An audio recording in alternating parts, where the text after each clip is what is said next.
My name's Angelo, and welcome to We Want Picks. This weirdo and I are going to break down the entire UFC Denver fight card. We're going to give you our picks, our predictions, our bets, and our DraftKings plays. But before we do that, here's my final plea for you to go watch the UFC 303 vlog.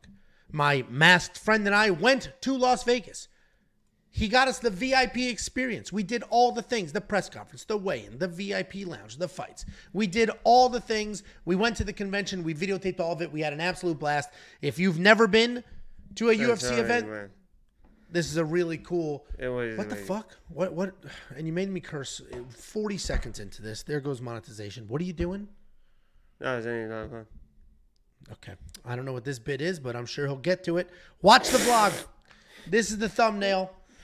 It's a really cool, it's some of the best content we've ever made. So watch the damn vlog. Do you have something to say before I move on here? What's happening? No, we can go through the whole thing. I mean, we went to Vegas. I already told you when I joined the stream that I was pretty sick after Vegas. The last person I was around was you. So I just want to be safe. You're wearing the mask this whole time? Did you get a bunch of cold sores too? No. No. What's happening? Okay. I don't know what he's about to do, what he's been doing, what the end goal is here, but I promise you, here's my text. Let me show everybody the text before we went live, because I'm just sitting here waiting, and I sent this text. Hold on, let me hide the rest of them. I sent this text. You can't read it, but it says, waiting to the last minute to join means you're showing up wearing some wild shit. And he goes, no. And then this is how he showed up. It's just a mask. Okay. I told you I was sick. It makes sense. Not really. Watch the vlog. This is the thumbnail. It's really cool. Some of the best content we've ever made. Met a ton of fighters. Did a ton of really cool stuff. After you watch the vlog, become a premium member. We have a brand new feature. This is called Prop Hunter. If you go to Tools, wow. Right there in the menu, it's called Prop Hunter. It's a whole slew of data very specifically designed for prop bets and prop bets only. You're going to see significant strikes landed, significant strikes absorbed, but it's not the normal stats that you see where it's like average by minute. This is actually by fight, because that's how you get your prop bets. When DraftKings and BetOnline and these other books and Underdog and the daily fantasy cases drop their lines, they do it by fight. So you get all that information by fight. Strikes, takedowns, average minutes in the octagon, all that information, and you're going to get it by decision as well. You'll see significant strikes landed, significant strikes absorbed, significant strikes landed in decision fights, significant strikes absorbed in decision fights.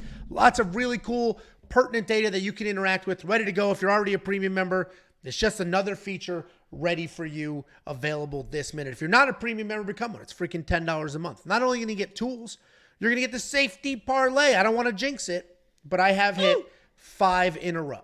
12-2 in the last 10 pay-per-views. A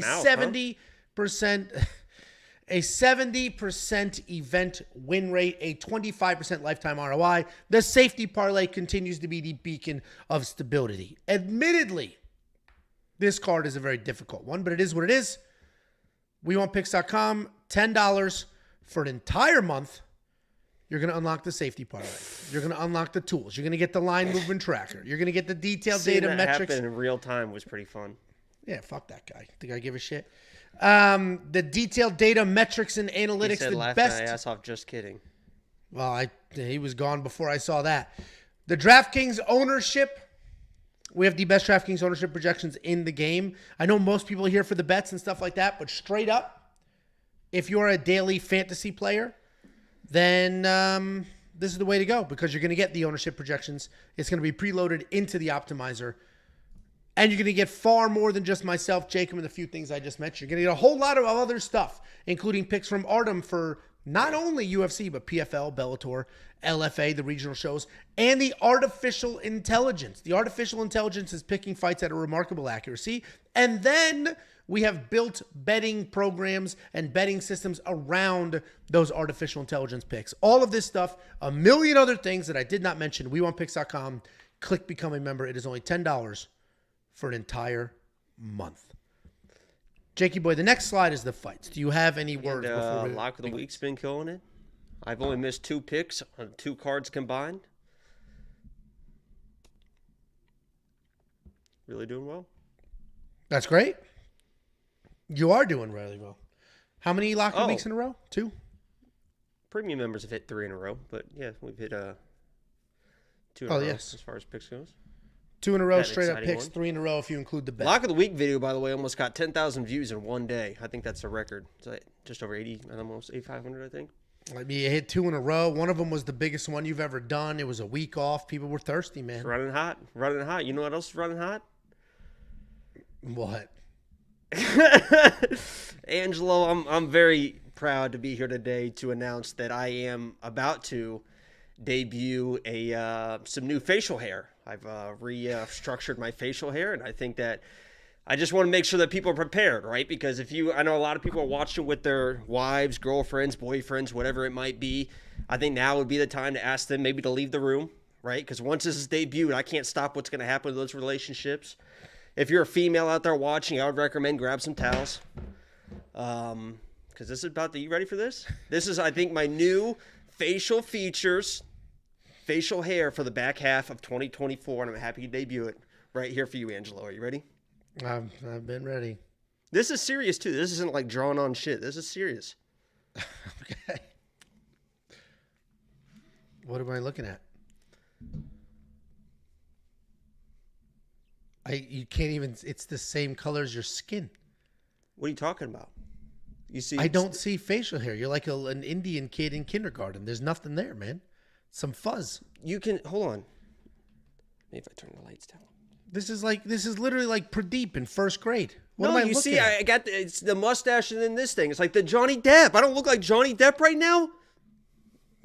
You look like Sandy. Look at this. You see, it's this with just this. Usually I've got like the beard and stuff going. I got this cleaned up. Can you see from the side maybe? I honestly was hoping it was going to be drawn on. Then I'd see it.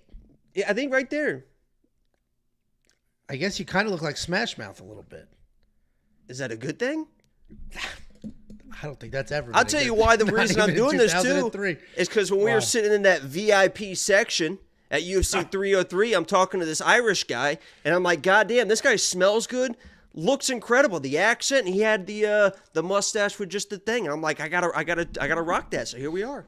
See, they see it, they get it. Captain Jake Sparrow's actually pretty solid. You guys can see it. So there you go. There's the new. I mean.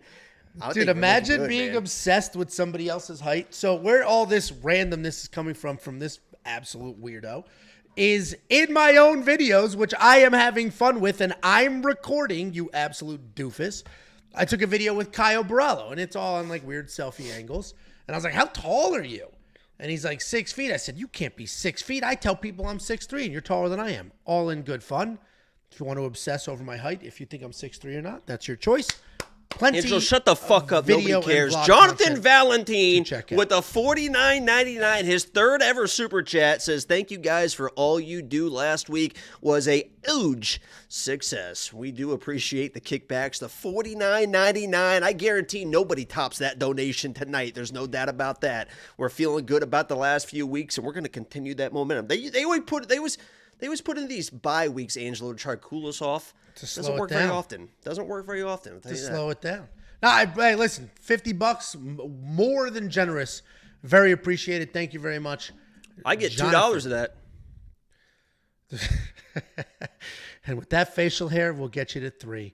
I'm not. You really don't see it though. Do you? I'm 6'2.5". It's listen. It's not. We kind of have the same thing. It's not what you think it is. I'll tell you that much. Well, it's going to grow in. I'm glad we had this extra day, honestly, because if it was yesterday, it would have been real fame. But it'll grow in pretty big. I mean, you know, I can grow actual facial hair. I mean, I can grow. Yeah, we've seen the beard. The problem is, I can grow a full beard, but your hair is red, your face is red, so you need to grow a beard to see it. No, this will grow in thicker. I mean, this is very thin right now, and this will be looking good. I mean, this is looking good. So here we go. John the Ripper. Last UFC event, you guys won me $1,000. Much appreciated. We on Pick subscription is worth it. I agree. John, WeWantPicks.com. Click I used to watch it over on Twitch. I won $300 last week because of you two. Thank you. It helped a lot. Actually, we have been feeling the love from all of you. First of all, very quickly before we break down the fights, the love from human beings in real life at 303 was crazy. I told Jake, address that as well. Can I finish my thought though? I don't think so, because this kind of pisses me off, because there was a lot of people, and you're going to appreciate this, because most of the people that came up to us, way more excited about you.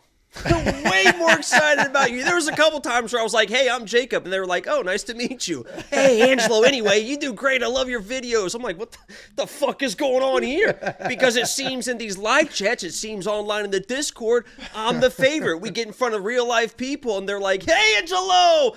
Oh, you're Josh, right? Or is it? I think it's because I'm big. I'm easy to spot in real life. And you're just easy to overlook. We will say the coolest thing that happened the whole time, people coming up, was wild. I did not expect it. I told Jacob, I told my wife, I was like, the odds of anybody recognizes us and saying hi is like slim to none. And this is the only place that we were getting. Nobody's recognizing me at Costco, right? This was the only place that it would happen, and I doubt it will. And then it did a lot. I was shocked. I would say it was like 10 to 20 times or something, wasn't it? Yeah, and that was with you. And then I would go on walks in the morning and drinking coffee. See, this is what you guys do to this guy. And you could tell, honestly, and I want to bring this up. Here we go. Yeah. I haven't mentioned this yet, but I've mentioned it to a few people. By the time you arrived on Thursday compared to Saturday night when we were leaving that stadium, boy, was that two different people. Saturday night, standing up straight, you got the chest out, feeling good, walking out, and you're like, hey, you doing? Hey, how you doing? Hey, you doing? Vlogging all confidently, getting everybody there. I never vlog confident. I mean, your ego was pretty pumped up that week until... Oops. So what? Oopsie. What?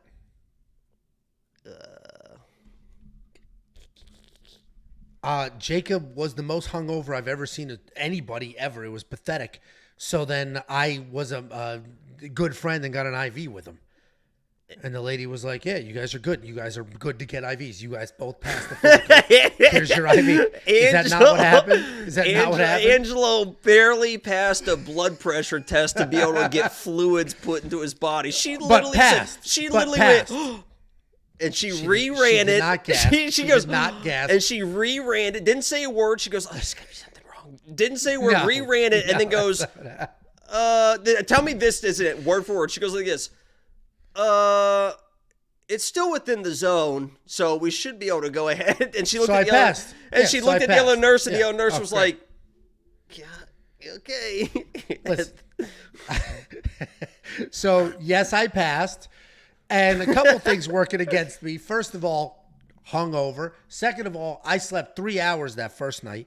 Thirdly, she said, within the zone and passed. I passed. Well, and then she was like, sometimes they can be a little high when you're getting it taken with your friend in the room. They're like making excuses for you. Yeah, no, that's not and you're like, no, I'm fat. Listen, 6'3", 255. That's not crazy. Oh, no, 260. And it's probably going up. Anyway, let's go ahead and break down this card. Check out the vlog for all the bullshit we just talked about. It's all in that. All of it. And yes, the night before was gallons of alcohol. Gallons. Leaving me at the blackjack table. 2 little slices of pizza and then no sleep. Of course. I didn't see a water. I was throwing up all night. And they were like, healthiest blood pressure I've ever seen. You're on the ginger Your scale. oxygen level was like 1% higher than mine.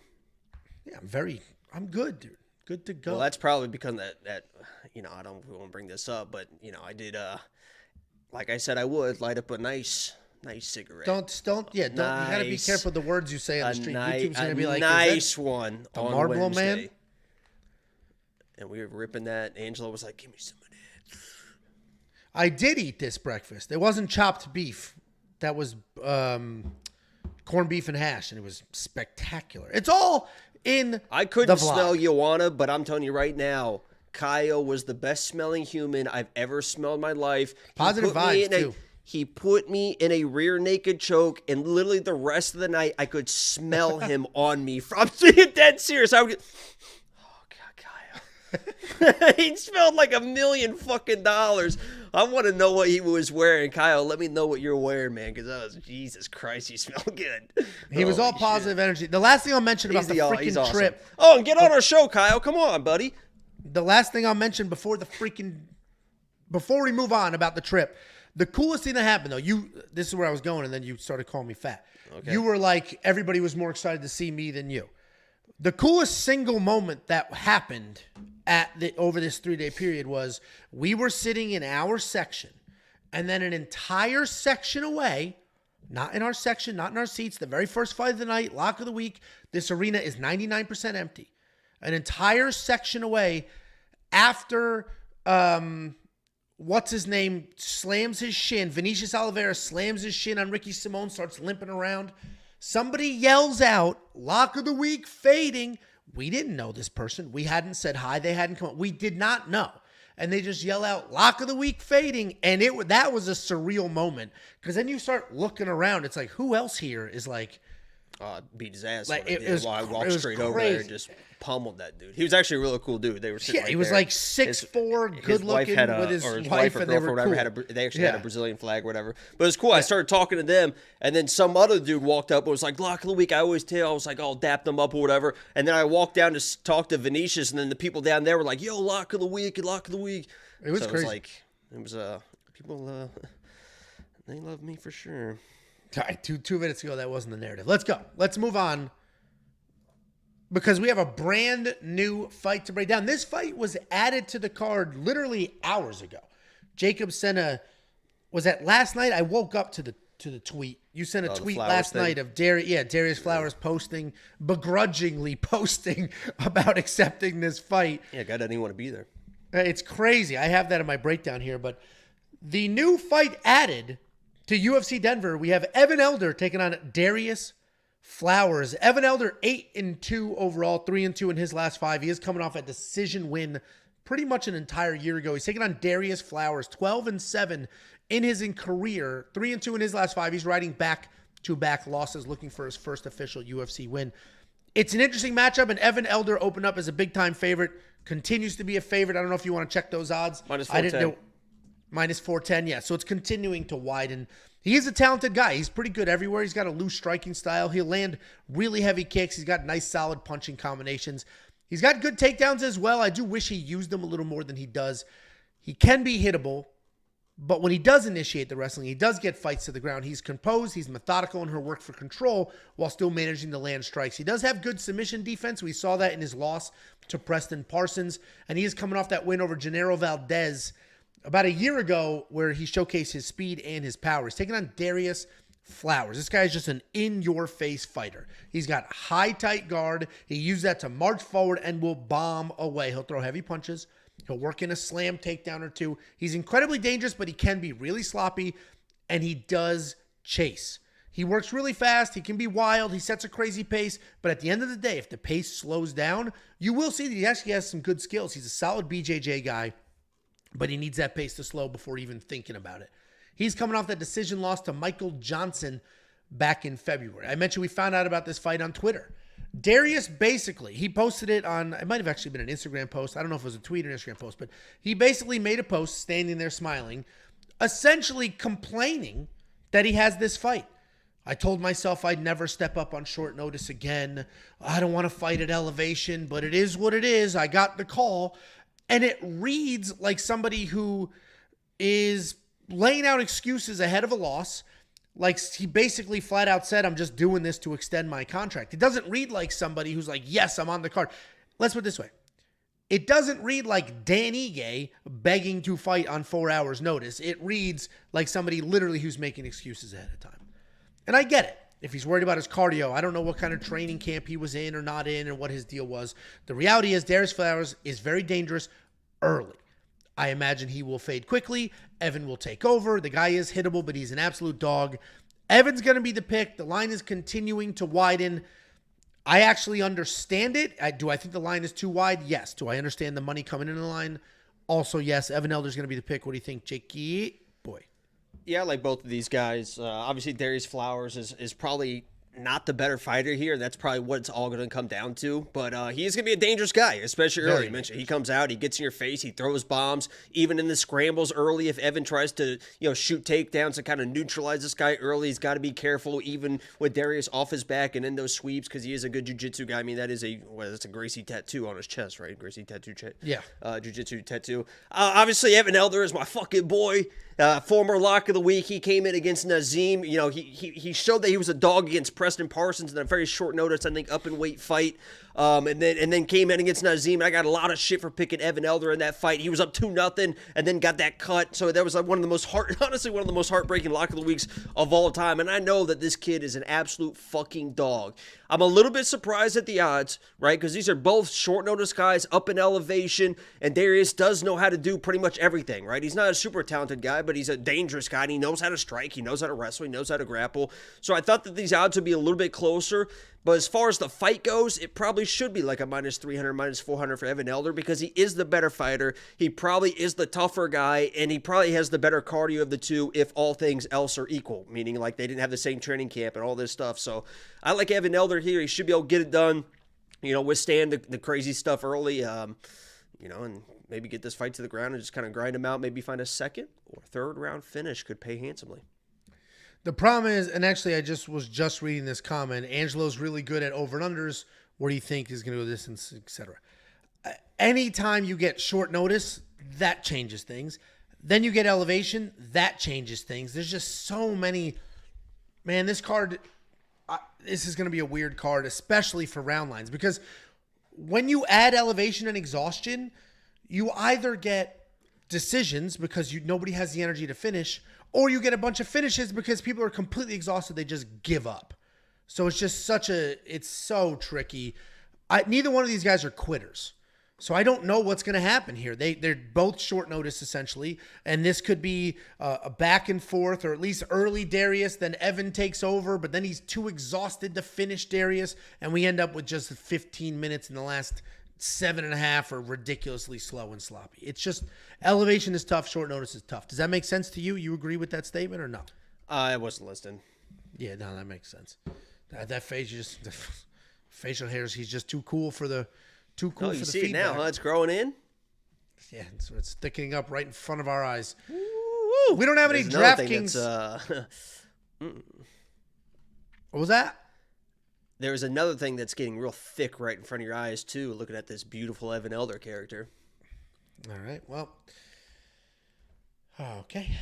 We don't have any DraftKings pricing just yet. When we do, Evan Elder will be a tremendous favorite and a lot of money, and he's only worth it if you think he can finish here, which I don't know if he can. Evan is both of our picks. I'm not going to bet a money line, and he can't be parlayed just yet, so we'll see what happens. Ooh, I'm going to do... Oh. All right, well, if you want to check out whatever bet... No. Inside the distance. There you go. Round 2, round 3 for Evan, I think. Or maybe, who knows. If you do want to unlock all the picks, the bets, the round line leans, and more... WeWantPicks.com, click become a member. It is only $10 for an entire month. That month is going to give you this card, the next card. UFC 304 will be squeezed into that month as well. That is only a few weeks away. WeWantPicks.com, click become a member at the top. Next up, at UFC Denver, we have another new fight. Jasmine Jasudavicius was already on this card. She was going to smoke Vivian Araujo. I had a full money line bet on her. I was very excited for her to win that fight and just ragdoll her away. She was good to go. And you guys know me. A full unit money line bet for me is... I'm not typically that guy, let alone as early as I had it. And then she lost her opponent. She got a new opponent, Fatima Kline. I'm going to mention the line movement here. What you don't see is the full swing. So right off the rip, they said Jasmine Jasudavicius is a -250 favorite. Fatima Kline +210 underdog. That makes sense. Fatima Kline is a little undersized here. She's stepping up on short notice. Jasmine's pretty good. That made sense. Immediately, within hours, Fatima Kline became the -200 favorite. And Jasmine Jasudavicius became the +170 underdog. And now the line has full swung back and it's just even money. The movement was absolutely crazy. And it had me being like, what am I missing? What don't I know here? So I had to do the deep dive research. And obviously I didn't know anything about Fatima, so I had to do the research no matter what anyway. But we got Fatima Kline, undefeated in her career, as I mentioned, making a short notice UFC debut, taking on Jasmine Jasudavicius. Stay vicious. 10-3 in her career, 3-2 in her last 5. She is coming off that submission win over Priscilla Caceres. Fatima Kline is the new side of this fight. And I did the research. Turns out she's basically Erin Blanchfield, but a little better in a couple of places. She's a pressure grappler who is very dangerous on the ground. She's got a loose striking style. She'll bounce on her toes. She'll plot forward. When the distance is closed, she'll fire right hands and shoot takedowns right behind them. On the ground, she immediately starts working, usually throwing a ton of strikes, and as soon as you look to cover up or move out of the way, something's going to get snatched up. She tries to sneak in those submissions and then get it done. She's got plenty of cardio, big takedowns, and she is a pretty solid prospect. This is a massive test for her, though. She's fighting Canadian wrestler Jasmine Jasudavicius. And I like to point this out. She isn't just a wrestler in MMA. She didn't take it up just a couple of years ago. She has been wrestling her entire life. She competed at an incredible neck.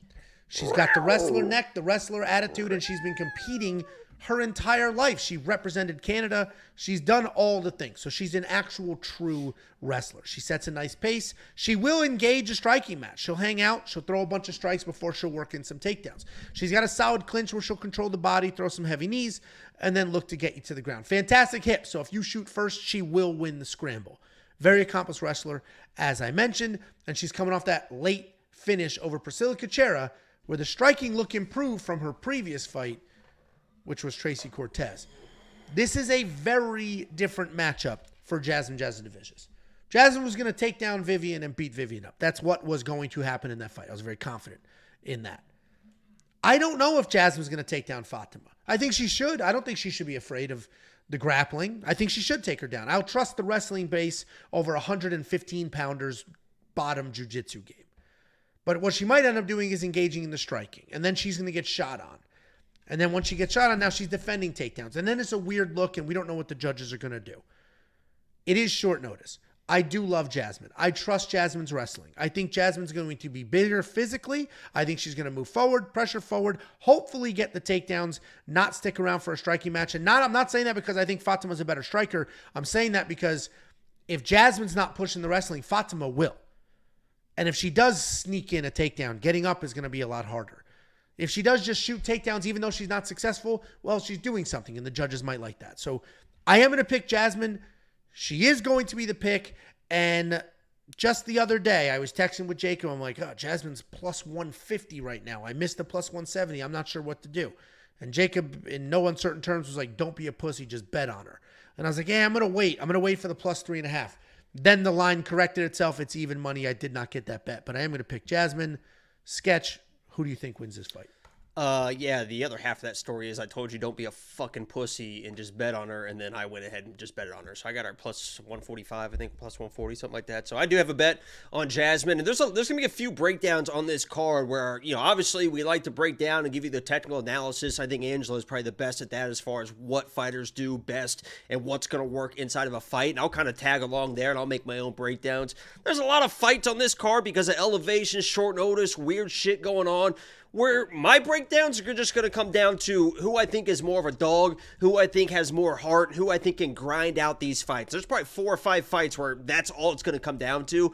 In this fight, it's going to be Jazz to me. We have an undersized, short notice opponent coming in that wants to do the same type of things that Jazz is going to do. I know Jazz works hard. I know that she can outgrind pretty much anybody. And I know that Kline might come in and win the first round, get the takedowns, and we're going to be like, oh my God. And you know what's going to happen is those odds are probably going to balloon plus 350, plus 400 on the Jazz side. I'm probably going to live bet that because I believe Jazz is going to take over in the second, in the third rounds of this fight and be able to win this decision. So no matter how the first round looks, I just am going to go with the dog here. And I think Jasmine's just an absolute fucking dog. And Kline, as you mentioned, with that Blanchfield camp, those coaches are fucking clueless. So I have no idea, you know, or I have a great idea that if Kline starts running into issues, There is no adjustments being made. You listen to her corner in that Blanchfield-Farrell fight, easiest lock of the week of all time, because the second she couldn't do one thing, the corner was just like, just keep trying.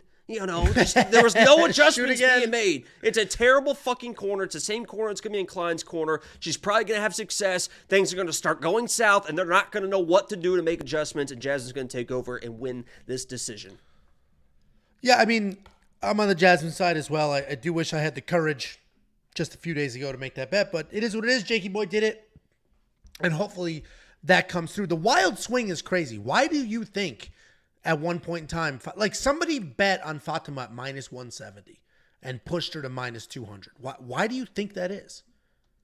Well, does that not seem FOMO. nuts? I think it's just stocks. Like anytime you see a stock blow up like 300% in one day, and it's still going up, you're like, why are people still buying this? It's about to crash. Like you can't just keep buying the stock that exploded. Eventually, it's just gonna. Who is buying it up there? But people always buy it at the very top. There's always going to be buyers.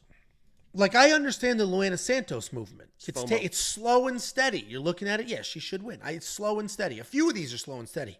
But the rocket ship it's all the way up. See it moving. Like if you're just sitting there watching, all of a sudden you see it, boom, 140, boom, 160. It's like, oh shit, they fucked up. This is funny, like Hamza in this game crypto. That is crazy. You know what's funny? I'll pin this. We'll talk about it when I finish this. I learned a lot about it the other day. We do have $8,400 in. No, it was a full-blown YouTube video. That's why I saw a funny comment that said something like, anytime somebody says, "Oh, I read a story about that." Yeah, no one's reading. No one's reading. Fatima Kline, $8,400 in DraftKings Fantasy. She's at that favorite dollar point. And if you are one of the people that bet on her when she was minus 170, well, then get her at $8,400 in DraftKings. I think Jasmine wins. I'm going to get her at the sub 800 or 8,000 price point. So I'm going to do it. The takedowns, the control. I don't think there's going to be a finish here, but I'll take the takedowns, the control, and all of that for under $8,000. Yes, please. Jakey Boy, do you agree? It would not be surprising to me if Jasmine finds a way to finish this girl in the third round. I did not touch the 2.5. I was thinking about over 2.5. I did not touch the 2.5. I rewatched that Tracy and Jasmine fight, obviously because Tracy on this card. Jasmine looked good in that fight, dude. Dude, she is so fucking relentless. I mean, she just fucking, and that's the thing too. And we'll talk about it on the Tracy side. But people are like, "What about Tracy's cardio for fight?" It's like, Rose is not gonna act like that. I promise you that. Rose is not gonna act like Jasmine was just. Her pressure is fucking insane. Yeah. No, and she looked good in that fight. She literally, the striking was actually the difference, which is surprising, but she looked good in that fight. But if you do want to unlock all the picks, the bets, the tools, the round line leans, the new prop hunter, and more, go to WeWantPicks.com. It's freaking $10. It's $10 for an entire month. A month is going to get you this card, the next card. You're going to get UFC 304, the card after that. WeWantPicks.com. Click Become a Member at the top. Couple of things to talk about before I move on here. Joel S. said, just remember that little girl fighter jumped in the injury. That's from the vlog. That was Vanessa Demopoulos. We saw her. It was after the press conference, That was just a 14-year-old girl. Ange was like, jump into my arms. That was Vanessa Demopoulos. I never even thought if you didn't know who that was, how weird that picture looks. That was, and if you check out the vlog, you can see how excited because I asked her, I'm like, will you do the jump? And she's like, yes, that's my favorite. The funniest part about all of this, I put my hand on her back. I was like, ooh, that was moist. Okay. I don't edit the Fight Foods vlogs. Somebody else edits those. I don't have editing skills, but I just send all the clips and I'll type some notes and thoughts I have. One of the ideas I had that he didn't use was I tweeted that picture of me holding Vanessa. It's also in the vlog, her jumping the video of it. But I tweeted the picture. And then my wife, all the comments on Twitter were like, oh, Angelo's in the doghouse. Angelo's sleeping on the couch. Like all the comments were like, oh, Angelo's wife's pissed right now. And then Tiffany, my wife, sends a text message to me and Jacob of that picture, zoomed into my hand, circled it, because I don't wear a wedding ring. I never wear a wedding ring. And she goes, I guess my husband's single. She was not happy about that. So I was like, you should show this clip, show the tweet, zoom into it, and then zoom out with just Tiffany hating on me with the, oh, no. And the last thing, That Kamzat crypto thing. Did you see what Sean Strickland tweeted? What am I missing? Someone said, "Shut the fuck up! It's live. Go. Let's get on with it. Nobody cares about the bullshit." I don't know. That's so funny. Yeah, well, he can fuck off. That Kamzat crypto thing. Did you see what Sean Strickland tweeted? No. He basically was like, "I get." He said it's 100% a scam. I get those offers all the time. And then I went down a rabbit hole, that whole crypto zoo and like all these other, like basically the scam. And it probably wasn't Hamzat's. I guess somebody did some research and it was his like crypto wallet and stuff like that. But basically what it is they convince you to promote a coin. They invent a coin. They own a huge chunk of it. A whole bunch of people buy it, skyrocketing the value. They dump their huge chunk, and then it's worth literally nothing. Everybody's stuck holding. Oh, no shit. The leftover. Thanks for Well, that a lot of fucking people mansplation. Mansplation? Well, only one of us is a man, so I've got to do the explaining. And then they rug it. That's what they call rugging. I didn't know that's what that was called. Do you understand the concept? Of rugging? Yeah. No. They pull the rug out from under you. Oh, there it is.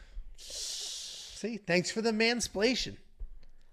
Next up, at UFC Denver, we have another brand new fight. 1 week ago today, less than a week ago today, we had 8 fights on this card. We now have 12, and that doesn't even include one of the ones that was Swaparito. This card is basically entirely new in the last 7 days, and this is one of the newest additions. We got Montel Jackson taking on DaMon Blackshear. Montel Jackson 13-2 in his career, 4-1 in his last 5. He is riding a nice 4-fight win streak. He's taking on DaMon Blackshear, 14-6 in his career, 2-1 in his last 5, coming off a short notice loss to Mario Batista.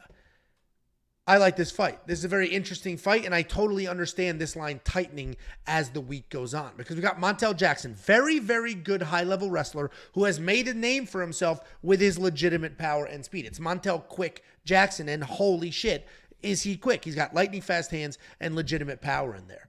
He has takedown accuracy at an impressive 71%. That's his accuracy, not his defense. That's a very high number. He averages more than 3 takedowns per fight, which is also a high number. Those two numbers combined means that when he shoots takedowns, he gets them. Oftentimes, people are going to focus on the power and not his wrestling credentials. He is a high-level wrestler. He had Olympic hopes. He was training at the Olympic facility for quite some time. I don't know if he was anywhere near actually making the team, but he was at least trying to head down that path, which means he took it pretty seriously. He's coming off that knockout win over Ronnie Yaya. He's taking on DaMon Blackshear. DaMon Blackshear is an athletic striker with impressive speed and power. He can grapple. He has takedowns in basically every single one of his UFC fights except one, including his fight against Mario Batista that he took on less than 1 week notice. He's got solid volume in his strikes, technical boxing, clean takedowns. He has 3 losses in the UFC alone, but if you look at them a little closer, they're pretty quality. This is short notice, but Montel at least has been in and out of camps. He was supposed to fight at UFC Saudi Arabia a few weeks ago. He had a couple of scheduled bouts that fell through, and this is a sneaky good matchup. Both of these guys have very good wrestling. Both of them have decent striking. Montel's going to be the better actual wrestler, but DaMon might actually be the one who wrestles more inside the octagon. Montel has more power. DaMon's going to be more technical. DaMon is a great underdog. I am going Montel, though. I think he will be too fast. I think the wrestling will be too good. And I think that extra little oomph of having a fight camp recently, that extra little bit of cardio, is going to help him out just a piece. If he does chase power, though, and he fades, he's going to lose the last round of this fight. But Montel Jackson is going to be the pick. What do you think? Jakey Bombalotes. Yeah, this is another one. I warned you guys in the last fight that this isn't going to be a real technical breakdown. I think both these guys are very skilled guys, and they can do pretty much everything. I think Montel probably is the more well-rounded fighter. He's probably going to have more success on the feet. He probably is the better pure wrestler. But I think this is going to be a dogfight. I think this is a very close fight, a back-and-forth fight with wild swings inside of the rounds 2, 3, 4 times, maybe a split decision, and it's going to come down to that third round and who can get that last takedown. And in my mind, and this is no disrespect to Montel, it has more really to do with the level of competition. You touched on that. The people that DaMon is fighting and losing to and also beating, I think, are much better in relation to the people that Montel is fighting. And he's been get in some dogfights. And I know how DaMon is going to respond in a dogfight. And I know maybe he didn't have the full camp or whatever, but if you look at this guy's Instagram, this guy's working hard 24-7. He is ripped out of his fucking mind. And in a dogfight in the third round, from what I've seen, no disrespect to Montel, I'm trusting DaMon. I think that he can get that done to get those takedowns that he needs. And on the ground, I think he's the better grappler, better wrestler. The only thing that does worry me, I don't think the power of Montel worries me as much. What worries me is the wrestling. If DaMon turns into a jiu-jitsu guy versus a wrestler in Montel, that's going to be issues. He's going to lose minutes and lose rounds because of that. But I think DaMon is able to offensive wrestle, even if he can't early, eventually wear down Montel and do enough what he needs to do to get a decision. But this is probably razor thin. I mean, I already had a Lock of the Week video dropped or whatever. I very highly considered DaMon, but I thought even win or loss, it was going to be razor thin. I don't think there's I don't think either one of these guys is going to dominate the fight. I think it's razor thin either way where, my Lock of the Week, he could fucking dominate. So I'm going DaMon here, and I do have money on him. What's funny about you mentioning it's razor thin, I went down a little bit of a hole the other day with the bet online prop bets. And one of the prop bets they have on every single fight is, will this go to a split decision, yes or no? It's not what will be the outcome. It's literally the prop bet is, bet that, will this... on the live stream a few times. The no is minus 600 in basically every single one of these fights. So it's like, honestly, grab the yes on all the women fights and call it a day. What happened?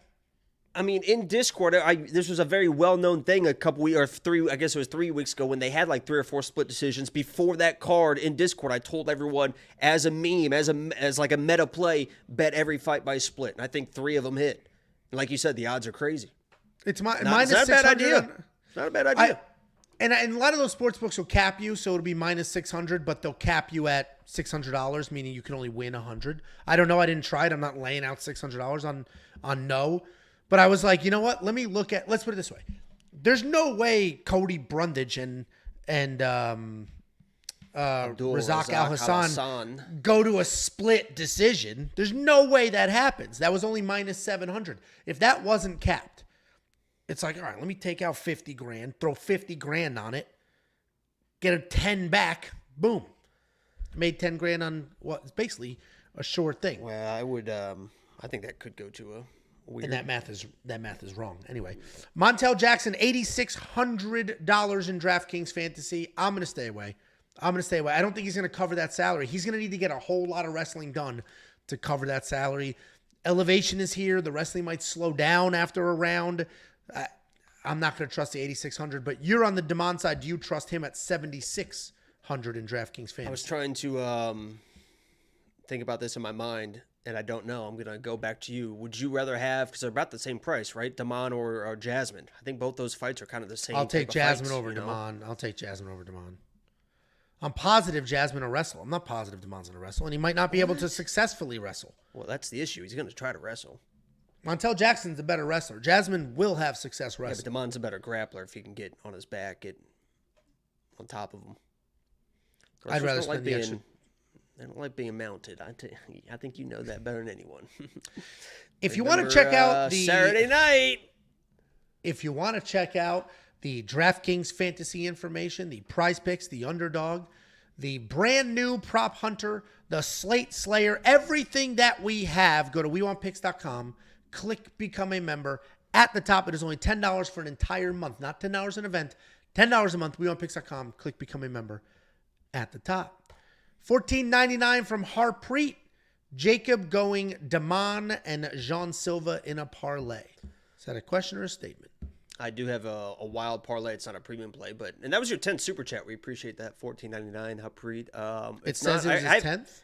I have, on YouTube. Oh, I don't see it on this side. Thank you, Harpreet. On, individually, I have bets on both DaMon and on John, but my parlay, and it is $200 to win $900 and something dollars, is John Silva and Tracy Cortez.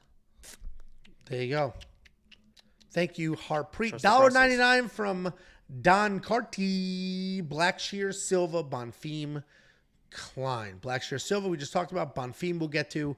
Kline, I'm not. How could you parlay Kline? Come on, Don. Thanks for the $2 super chat. Don't place a bet with Kline in it like that. Not a parlay. We appreciate you. Oop. Very long. Next up, at UFC Denver, we have Joshua Van taking on Charles Johnson. This is yet another fight that manifested in the Twitterverse. Joshua Van and Charles Johnson were saying, do you want to fight? I want to fight. Hey, let's fight. And then they put this fight together. Both of these guys are new to this card. They weren't on the card. They were new to the card. It was a late addition. See, me and Joshua have the same facial hair. You do. That's it. He pulls it off, though. He's the right complexion, and his hair color and his skin tone are not identical shades of red. So that's why it sort of stands out. His head is a better shape. Yeah, there you go. By the way, we have a very fun fight. This is one of the better fights on the card. Joshua Van, 10-1 in his career. 5-0 in his last 5. He's on a nice little 8-fight win streak. He's taking on Charles Johnson, 15-6 in his career. 2-3 in his last 5, but he is on a nice 2-fight win streak himself. Josh Van's super young. He's only 22 years old, and he's had several fights in the UFC so far trying to make a name for himself. Style-wise, he's a solid striker. He's got aggression. He's got a good amount of power. Takedowns and scramble skills are okay. He's this new generation of fighter, so even though he is primarily a striker, he has skills everywhere. He doesn't have like a tried-and-true background in any one specific thing. He does a nice job looking for things inside of scrambles and making opponents work. He's coming off that late knockout over Felipe Bunes. Debuting Felipe Bunes. He's taking on Charles Johnson. This guy's a busy technical striker with okay takedown defense and really nice hand speed. He has nice output at almost 5 significant strikes. I know, dude. I just kept trying to go. At almost 5 significant strikes per minute, and he can keep that pace for a full 15 minutes. His Achilles heel, though, has been takedown defense. He gave up 3 fights in a row with a combined 17 takedowns inside of those fights. But he is on this 2-fight win streak. The most recent one was over Jake Hadley, where Charles looked great moving forward, but backing up, he did get touched a little bit. Oh, fuck you. That's the piece that concerns me, because if Joshua Van's going to set the pace and move forward, then Charles Johnson will be backing up. I am going to pick Charles Johnson here. This is short notice. Josh just finished a full fight camp last month. He was supposed to fight Tagir Ulanbekov. Tagir weighed in, missed the weight, was holding his stomach, looked like death. Fight was canceled. So Josh was in a full fight camp recently. This fight materialized on Twitter, as I mentioned. Neither one of them were supposed to be on this card. I don't know what training they were doing or not doing, but it is a very good fight. Josh is certainly going to be the more powerful striker. Charles has that awkward in-and-out style, a ton of veteran savvy. It could frustrate, confuse Josh. I am going to pick Charles Johnson here. I think the experience is going to be the difference. Neither one of these guys are new to short notice fights. Josh Van's UFC debut was short notice against Zalgaz Zumagulov, but I think Charles Johnson's weird striking style, I do trust his cardio, the just wealth and years of experience. I'm going Charles Johnson here. I think this could be a split close decision. And I do have a bet on him, only a quarter of a unit at plus 170. You can get better odds now. What do you think? Jakey Bambalots. Yeah, let me start off by saying that I think everyone likes Joshua Van. He seems like a nice kid. He seems like a good kid. 22 years old. He's definitely he is a really good prospect at 22 years old. And people, I think, kind of forget that he is 22 years old. I think people already, it was on Twitter and stuff like, oh, if he loses the fraud check if he loses the Charles Johnson. It's like, what are you talking about? This kid's 22 years old already at this stage. This guy's, Charles Johnson's a tried and true veteran. There's no fraud check here. He's a very good, win or lose, Joshua Van's going to be around. He's a very well-rounded fighter. His boxing is very, very good. Here's what I'll say.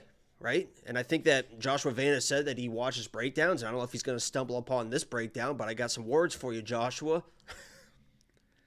I bet you shoot a takedown. I bet you shoot a takedown. I bet you shoot a takedown pretty early. Right? I bet you do.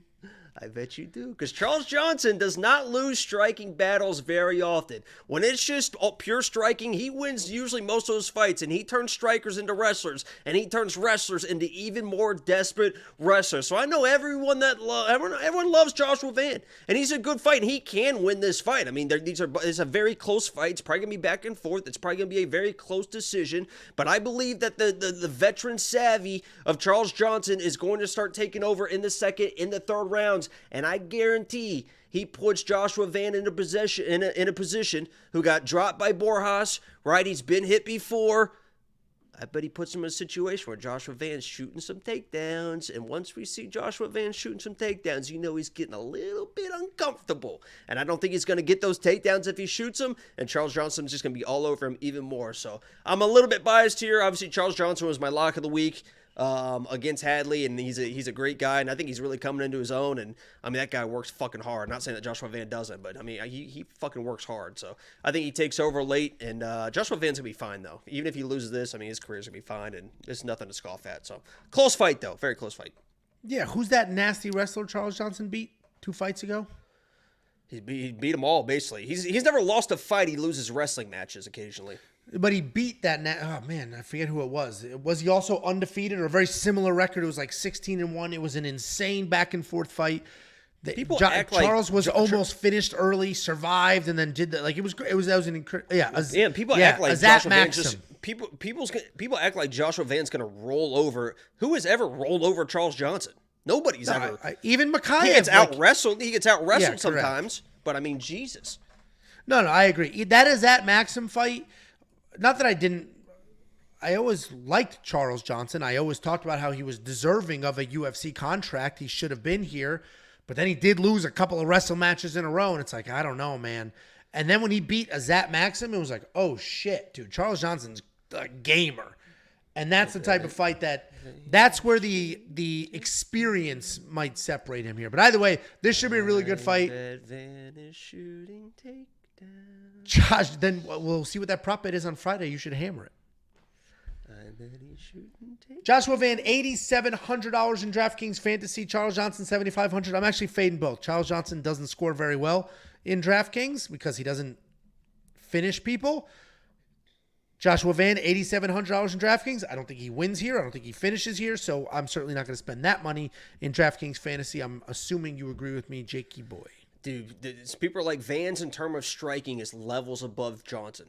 That's just not true. His power certainly is. Charles Johnson flatlined Jake Hadley. He's got power too. And Joshua Van got dropped by Borjas, who doesn't have shit.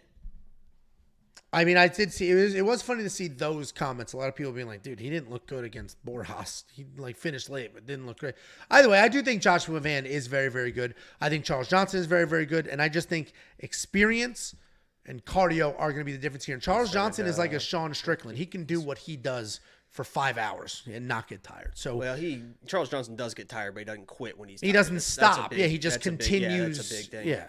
He just continues doing it. He's just breathing heavier when he does it.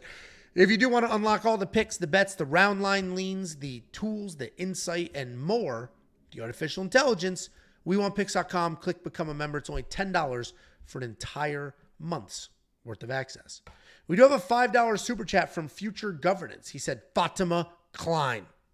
Obvious pick after taping it. Jacob's corner angle, quite odd. She's not going to need her corner. Why do you change the words? She won't need the corner. I don't know why. I just see a few letters and then I just make them out. Thank you for the 5 spot. She's going to get a first round finish?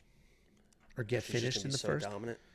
Saying Fatima Kline's saying she's an obvious pick. Dude, she's 10 pounds. She's small. She competed at 115, and now she's going to fight at 125 against a bigger woman in the division. Have you seen the neck on Jasmine? Elevation. I mean, I'll put a picture up if you. And I'm not saying Fatima can't win. I don't have a bet on Jasmine. I'm not saying Fatima can't win, but to say obvious pick is he's a -1 because they don't have to answer for any of their picks afterwards. He's a -170 kind of guy. He bet that line. Is what it is. And now he's like, it's just her neck. All right, let's move on. Just her neck. Okay. the most important part. Next up, at UFC Denver, we have Josh Fremd taking on Andre Petroski in, honestly, what could be a pretty fun, sloppy kind of fight. Yeah, dude. Jasmine Jasudavicius is the real deal. We got Josh Fremd, 11-5 in his career, 2-3 in his last 5. He's coming off that finished loss to Roman Kopylov, taking on Andre Petroski, 10-3 in his career, 3-2 in his last 5, riding a 2-fight skid. Josh Fremd is similar to Joshua Van in that he doesn't have any background in any one specific martial art. He started MMA. In the octagon, he's pretty much a grappler, though. He seems to go that direction and lean into those exchanges. He's a very athletic guy. He's got some sneaky power every now and then. When he can initiate those grappling exchanges, he does very well. When he can't, though, he does look a bit lost. He has some cardio. He's got some speed. He's well-rounded enough to make adjustments in fights. He's got that general flow MMA style, meaning he doesn't have a specific background, which is good and bad. It's good because he's a well-rounded guy. It's bad, though, because if he is going up against an expert in one thing, he doesn't have something in his back pocket. If he's going against a great wrestler, he doesn't have phenomenal striking. If he's going against a phenomenal striker, he doesn't have phenomenal wrestling. He doesn't have that one thing to lean on. He's taking on Andre Petroski. Andre Petroski, a very good wrestler with great takedowns. Stand-up is just okay, but there's insane power built into those punches. When he does shoot some takedowns, they're fast and they're clean. He's got solid BJJ as well, and he uses that to control positions and snatch things up in scrambles. He's coming off the ridiculously, insanely, no-nonsense, made no sense self-knockout on Jacob Malkoun's hip. And I've seen, even now, even months later, people like, no, this is what happened. He shot the takedown, got a stinger in his neck. No, this is what happened. His back foot hit him. No, this is what happened. Jacob Malkoun punched him. Even to this minute, you're going to get 15 people in the comments saying different stuff happened. The reality is Andre Petroski shot a takedown, knocked himself out. It's only the second self-knockout I can recall. The first one was way back in the day, Matt Lindland. Matt Lindland threw a lateral drop, slammed his own head into the floor, and just knocked himself out. That one made more sense than this one. You knocked yourself out halfway through that main card. Sleeping in the chair. I was not asleep in my chair. What are you talking about? Anyway. Thank God we brought that portable CPAP. Make random shit up. I'm sitting there like, I'm sorry, guys, putting the tubes on your face. Wrenching the generator. We got, it's a portable power bank. Josh Fremd is not a guy that you can trust. This is kind of a ridiculous match. He also watches these breakdowns. I'll never forget. I picked SD Factory X Josh Fremd. Oh, he changed gyms? Was he always there? I think he's been there. Oh, well, after the SD Dumas fight, he went through Twitter and meticulously replied to every single tweet that picked against him. At least he waited till after the fight and not before. But, like, do better research. I would do that if I was a fighter, for sure. I do that with Lock of the Week. It's got to be hard. Literally every time Lock of the Week hits, the first thing I do is I go to the comments and reply to everyone that's like, oh, this is good. Like the Ricky Simone one. Somebody's like, worst pick I've ever seen. Ricky's going to roll this dude. And I just laugh my ass off, fucking clown. Oh, I get it. I totally get it. But it is just funny to see, like, in his hotel, just so pumped. Like, this idiot, that idiot, do better research. And it is a tricky fight to break down because Andre Petroski is a bit unreliable.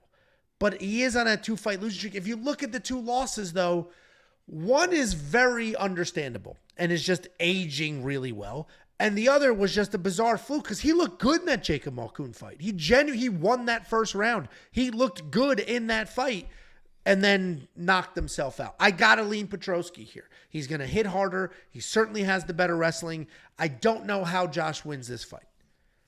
He'll have to be on an absolute bicycle and just pitter-patter strike for 15 full minutes. I don't see that happening. I think Petroski wins. I don't have a bet on him, but this is one of those fights where the closer we get to fight night, the more and more confident I get. I started with, how could you bet on this fight? Both of these guys, it's crazy, blah, blah. And now I'm like, dude, I think Petroski should absolutely win this fight. The opening odds make a lot more sense than the current ones. What do you think, Jakey boy? How much you have in your bet online? Are you bet openly? I think I'm down to $30. How much you want to put in there? I'll bet you $100. That's it? I'll do fucking 500 on this. I'll do 100, Jacob. I'm a regular person. What a fucking pussy, dude. What a fucking pussy, dude. What a fucking pussy. You don't want to do $500. So can you explain why you think Josh wins this fight? Oh, you just hate that gym. You hate the Ange Petroski gym. That's all. He's not even at that gym. And it has nothing to do with that gym. It has everything to do with the type of fighter he is. I have a bet. I already put $150 on Josh Fremd. That's not a premium play. It's just a personal play. Why didn't I put it as a premium play? Because that's not a bet on Josh Fremd. Do I think he's going to win this fight? Yeah, I think he's going to win that fight. This is a bet against Andre Petroski. The guy's just not a UFC level fighter. He's just not a UFC level fighter. He has shown time and time again, no improvements in the striking, just bombs the right hand, bombs the right hand, bombs the right hand. He can go to the wrestling, but no matter what he does, he's going to get tired. He slows down tremendously. Even after like 3 or 4 minutes of the first round, he is already gassing. Now at elevation, give me a fucking break. He's going to bomb right hands. Can he land one and knock Fremd out? Yeah, he's a powerful enough guy. These are 185. These are going to be 200-pound men swinging wild shit. Yeah, he can knock out Fremd. Of course he can. But if he doesn't, he's going to be in big fucking trouble because he's going to gas, and Fremd can also wrestle, can also grappler, and he can also just pump out that jab. Fremd is the perfect guy to just kind of stay back, pump the jab out, watch Petroski just, he's going to get tired. Then he's going to try to go to the wrestling. Once he gets tired, it's not going to work, and he's probably going to get finished in the second, in the third, if it even makes it there. So I like Fremd here. Like I said, I have personal money on him, and I'm willing to bet Angelo $500 on this fight because, you know, it's just a bet against Andre Petroski. I don't think he's a UFC level fighter. He's he seems like a tough dude, seems like a great guy or whatever, but yeah, I don't think he's that level. Actually, the only reason I'm a little nervous about Petroski is the cardio. I think he's the better fighter literally everywhere outside of the cardio.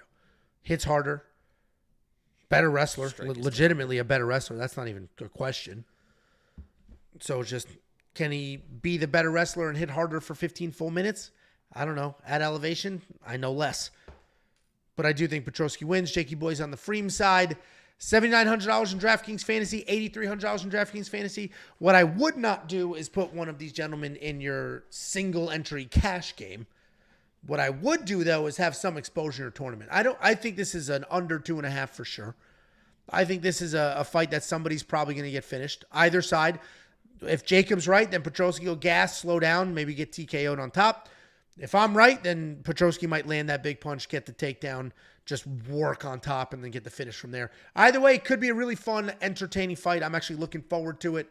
WeWantPicks.com. Click Become a Member. It's freaking $10 an entire month for the best, literally the single best package on this planet in this space. WeWantPicks.com. Click Become a Member at the top. $5 super chat from Christian Baller. Never forget when my boy Brian Battle, last pick on The Ultimate Fighter, ninja choked Petroski, who had all the hype around him. But again, so yes, thank you for the $5. I agree with the point you're making. But all that does is reaffirm the point that I made that Petroski's losses are holding up. That's a quality loss. Brian Battle's legit good. Petroski losing to Michel Pereira, that's a phenomenal loss. Look what he's done since then. I mean, that wasn't much of a punch. Knocking himself out on a hip, crazy wild circumstances. You know, it is what it is. He looked good leading up until that moment. So I get it, man. And Maximum Customs Premium changed my bum life. Well, I'm sure you wasn't a bum life, and I'm glad it was able to help you out. It was fucking terrible, but now it's great. This is why you said people. For that. This is why you said people were more excited to see me than you. Positive Ange. Uplifting Ange, they call I think they were intimidated by my diamond necklace, to be honest with you. Yeah, it was just shining too bright. They couldn't look right at you. All they saw was a glow. They didn't know. They didn't know who it was. Even I saw you. I'll be honest with you. I even saw kind of when I went up to Callum and Tabitha. I think I saw Callum kind of eyeing it too. Like, man, look at that. Jacob, there's no such thing as a good loss. In the history of this sport, there has never been a quality loss. Dan Ige's loss last week, trash shit. That's not a good loss. How about Angelo? Forgot about it. How about Angelo spending rounds? 12 or 13 minutes of that 15-minute fight trying to start a a fucking stadium-wide thank you, Dan chant. Come on, guys. The whole time, Angel's like, come on, guys. We should be grateful for what he did. Nobody's clapping. Everyone's just sitting there. Literally, everyone's just sitting there trying to watch the fight. And Angel's like, come on, guys. We should be. Thank you, Dan. Thank you, Dan. That was a quality chant. For literally 10 minutes nonstop. Nah, it wasn't that long. Thank you, Dan. It almost had legs. Listen, I honestly... we should have been more thankful. Pissed off. You were legit. I was pissed off. because you We're just kept watching yelling the like fight. No, you were I'm rooting yelling for Diego. You were like, yeah, Danny Gay sucks. Like you were yelling some shit like that, and I was like, dude, this guy, we don't have this fight. We don't have this. Thank you, Dan. He deserved all the credit. If that every time I was like, nice shot, Diego, you were like, dude, you should be thankful Dan is here. Thank you, Dan. Now you're exaggerating. I literally tried to start that chant for fucking 2.5 rounds. No, I did try to start the chant. How many times did you try to start that chant individually? Being serious. 2 times. Dude, it was between 8 and 12 times. If you don't remember that, I swear to God, you know I'm not just. I will make stuff up. But when I'm being serious, you know when I'm being serious. That was between 8 to fucking 12 times. And if you don't remember that, that's not a good situation. Sounds like I started it. Thank you, Dan. Sounds like I started it. And we were there live. Get off Dan's meat. Shut up, nerd. We were there live. Jacob paid for tickets, already let down when the main event fell apart. Already let down when we lost a different co-main event. We were about to lose this co-main event, and somebody rose from the ashes, stepped up, and made sure we had a fight. We broke that news to the entire VIP room. The coolest clip in the vlog is me telling Brandon Moreno what happened, and he's literally literally had no idea. Jesus Christ. That's so you don't watch that. You don't watch that back and think, annoying. What am I doing? You're touching always just all over him, like, oh, get the fuck out. You're always like, hey, touch. So and all the annoying. comments Dude, like, you were right, Jacob. Because I literally, before we even left to Vegas, I literally said, wait until we see the vlog, and you guys will see once Angelo starts drinking how touchy he gets. And you were like, I don't touch anybody. The second that vlog went up, people were like, man, Angelo is touchy. Look at touchy Ange. Dude, like touchy implies something horrible. Like shoulder tapping somebody that you're talking to while you're talking to him. You're is like not open touchy. Tom, just always touching people. He's a tiny little man, so I put my hand on his shoulder to establish dominance, which I did. Let's move on. Next up, at UFC Denver, we have the featured prelim of the evening. A surprising move. The original feature prelim was the Josh Van Charles Johnson fight. That made sense. And not that this doesn't make sense, but what this tells me, the fact that this is the featured prelim, it tells me Luana Santos is somebody that they want to push. It's somebody that they want to show to an entire audience of people and say, look what we got. I think some pushing would be on the agenda. We got Luana Santos, 7-1 in her young career, 4-1 in her last 5. She is on a 4-fight win streak. She's taking on Mariya Agapova, 10-4 in her career, 2-3 in her last 5, riding back-to-back losses.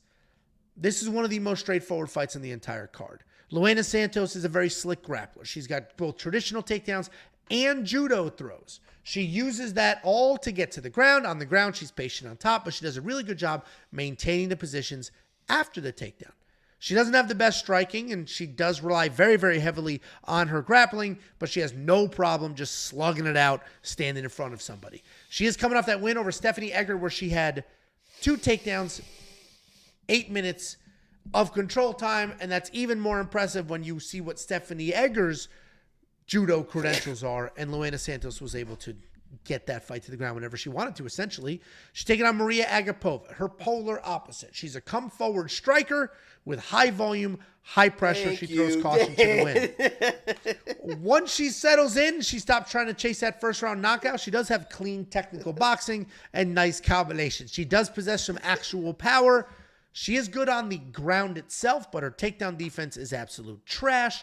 And she's coming up that loss to Julian Robertson, where her striking was actually there, but a gust of wind would have taken her down. I think this is the easiest pick on the card. At least it was a few weeks ago when it was one of 8 fights.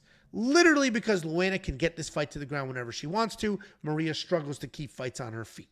It's obviously at elevation. It's obviously a women's MMA fight, which people tend to trash. Anything could happen. And I said 2 weeks ago when I broke this fight down, when she was minus 210, I said that is the best value on the card, and I'm 100% certain she will be in the minus 400 range come fight night. Wow. And here we are 2 weeks later. Thank you, Thank you so much. Ange, thank you, Ange. Thank you, Ange. Thank you so much. You're welcome. I'm here to serve. Why don't you serve up some knowledge, and who do you think wins? Yeah, that's how stupid you look. Sometimes I just let you kind of marinate on whatever the fuck that was. Just so you... Why don't you break down the fight, big boy? Yeah, Luana Santos...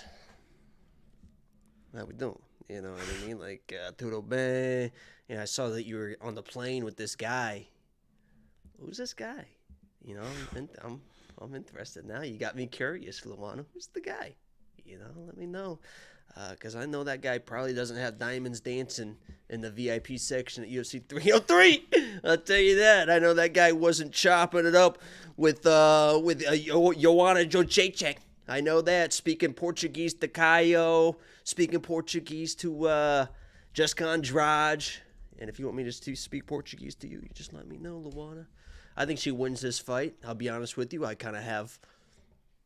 I would say a little bit of an unhealthy amount of money on her because it was a decent amount of money on her with Jasmine against Vivi, so I felt good about the return on the money. Now it's just kind of a straight-up money line in Luana, but as you know, I got it a little bit early. Not quite the minus 210, but I got the minus 275 on Luana because I thought those odds were going to get a little bit wider as well, and they definitely gotten a little bit wide, if I'm being honest, because the thing that worries me the most here is... Luana has so much success in the first round and tries to chase that finish because she is one of those girls that wants to get a finish. She is somebody that loves to finish. And I worry, Angela cleans up, I would worry that she doesn't get the finish in the first round and then the second and third rounds turns really sloppy.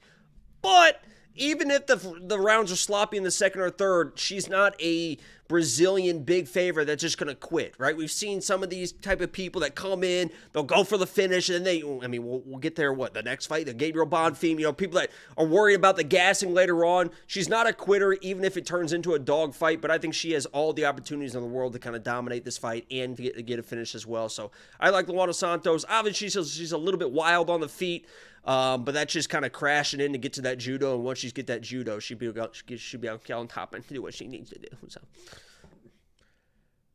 Yeah, so we're both on the Luana Santos side. $9,200 in DraftKings. Was I talking for a while?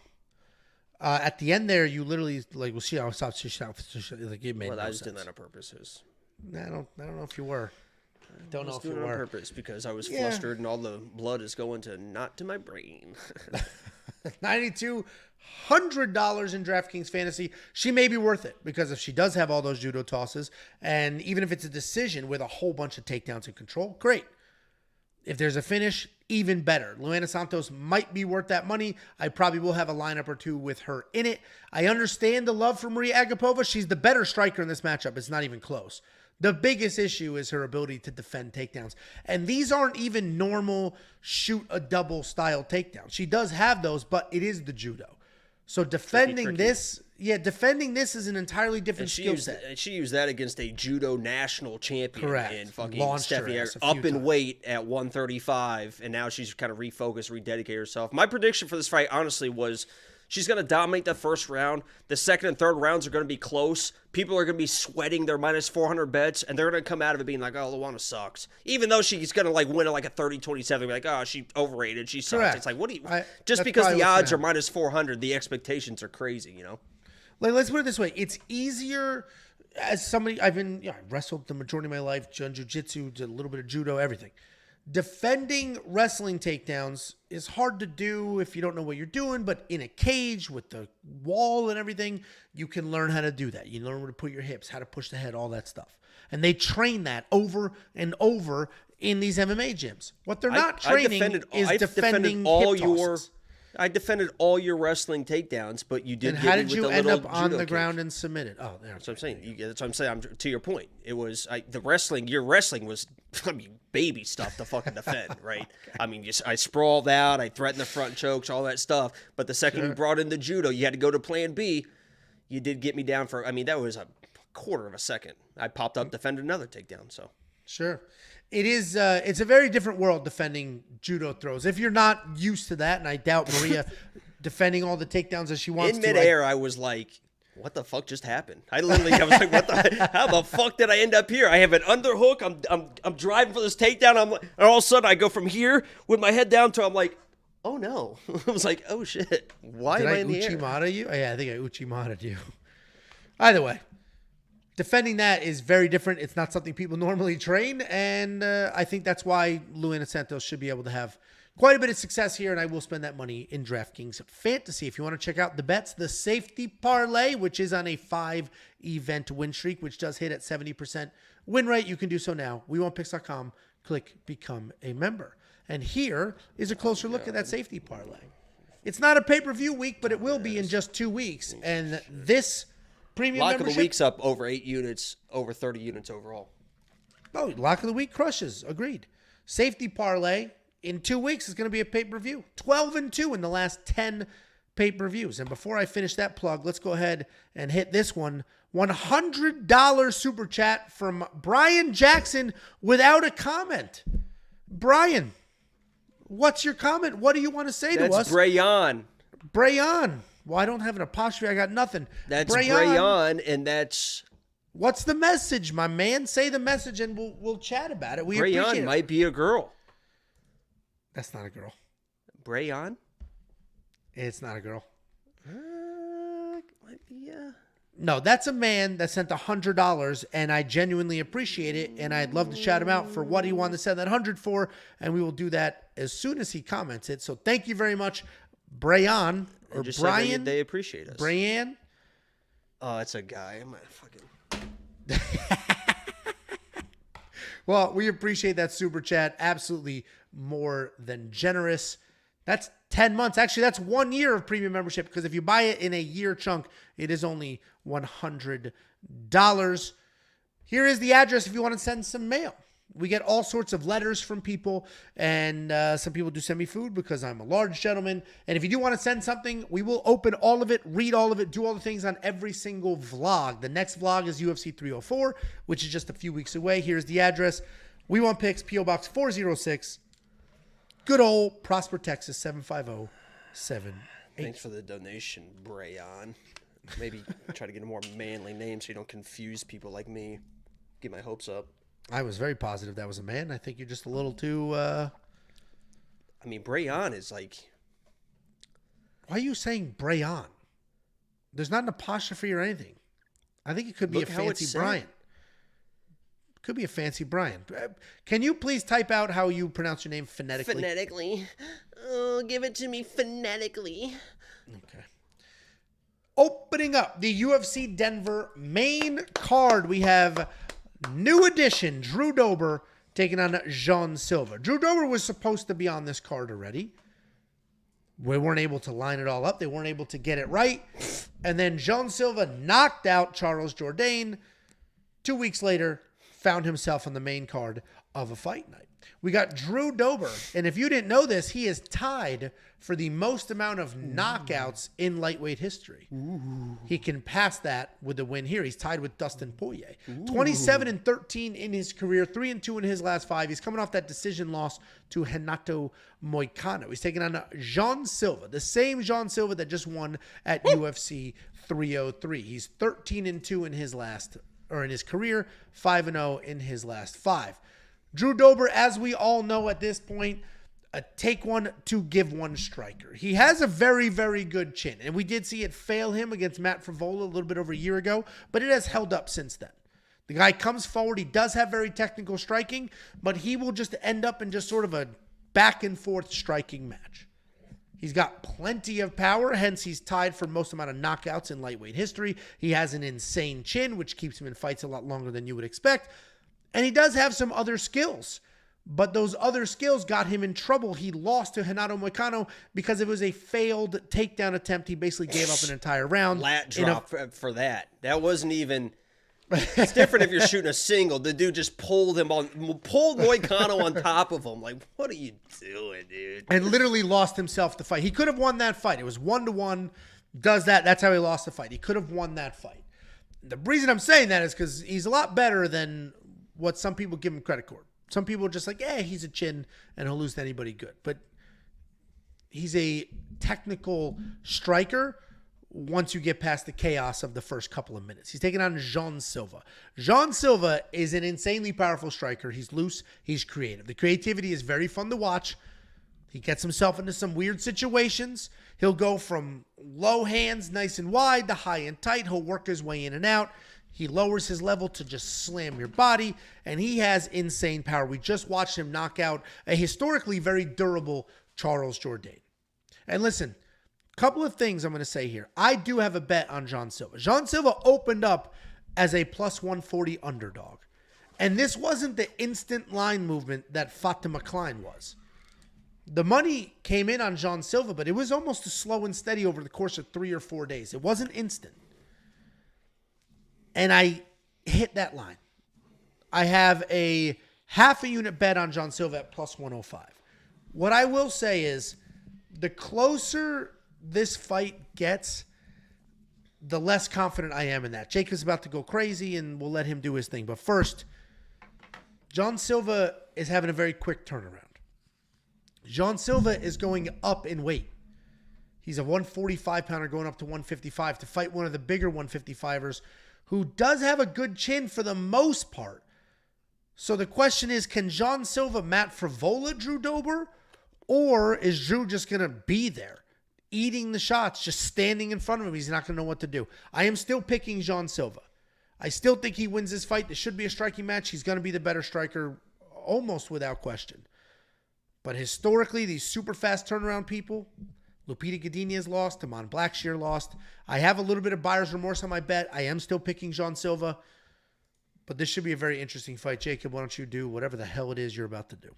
I look like a nerd, don't I? By the way, this jacket smells good. It smells like that. Remember that girl that Saturday night? There were no women anywhere near. Smells, I think it might be a lipstick. Is there a lipstick stain? I'm positive there's not.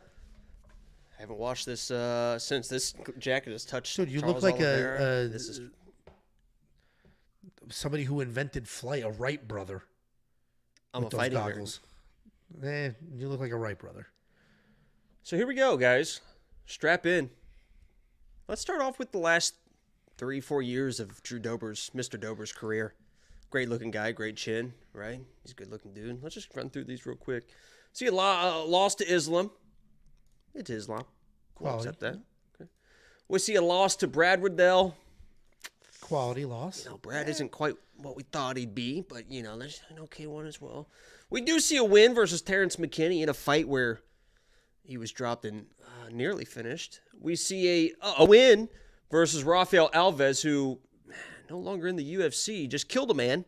No longer in the UFC. Dude, he just no longer in the UFC. And if you watch that fight, Drew Dober was, he showed off his. When you talk about Crimson Chin, it was in that fight. He was eating a lot of shots. He eats a lot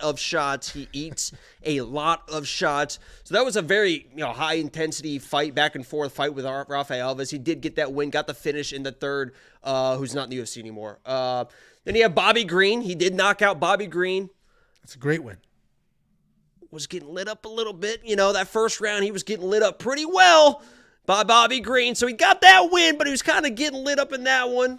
Fights Matt Frivola, who was my lock of the week, gets flatlined, knocked out versus Matt Frivola. Comes in, then he smokes Ricky Glenn. It's Ricky Glenn. And then he fights Moicano and has that IQ mistake and lose that fight versus Moicano. I say all that to say this. The wins to me just don't really stack up as well as they seem that they did. Even in those wins, the guy's getting hit. He's getting dropped, right? And he's showing off a Crimson Chin that has steadily kind of started to fail him. Against Matt Frivola was dropped by not the biggest shot in the world, right? He was pressuring Mavrovola. Mavrovola's against the fence. I picked Mavrovola because I said, guess what? He's the faster guy. I know Drew Dober has power in his own right? He's knocked out people. He's got these finishes. And if he lands on John Silva, he can definitely hurt him, right? John Silva's not an undefeated fighter, right? But why did I pick Mavrovola? And everyone fucking trashed me, just like they'll trash me again. Because of the speed. Right? Drew Dober has the power. It's a little bit more looping. It's a little bit slower. Fat Mavrovola beat him to the punch. Guess who's the, people are going to say undersized guy, right? But guess who's going to be the faster guy, right? With equal power.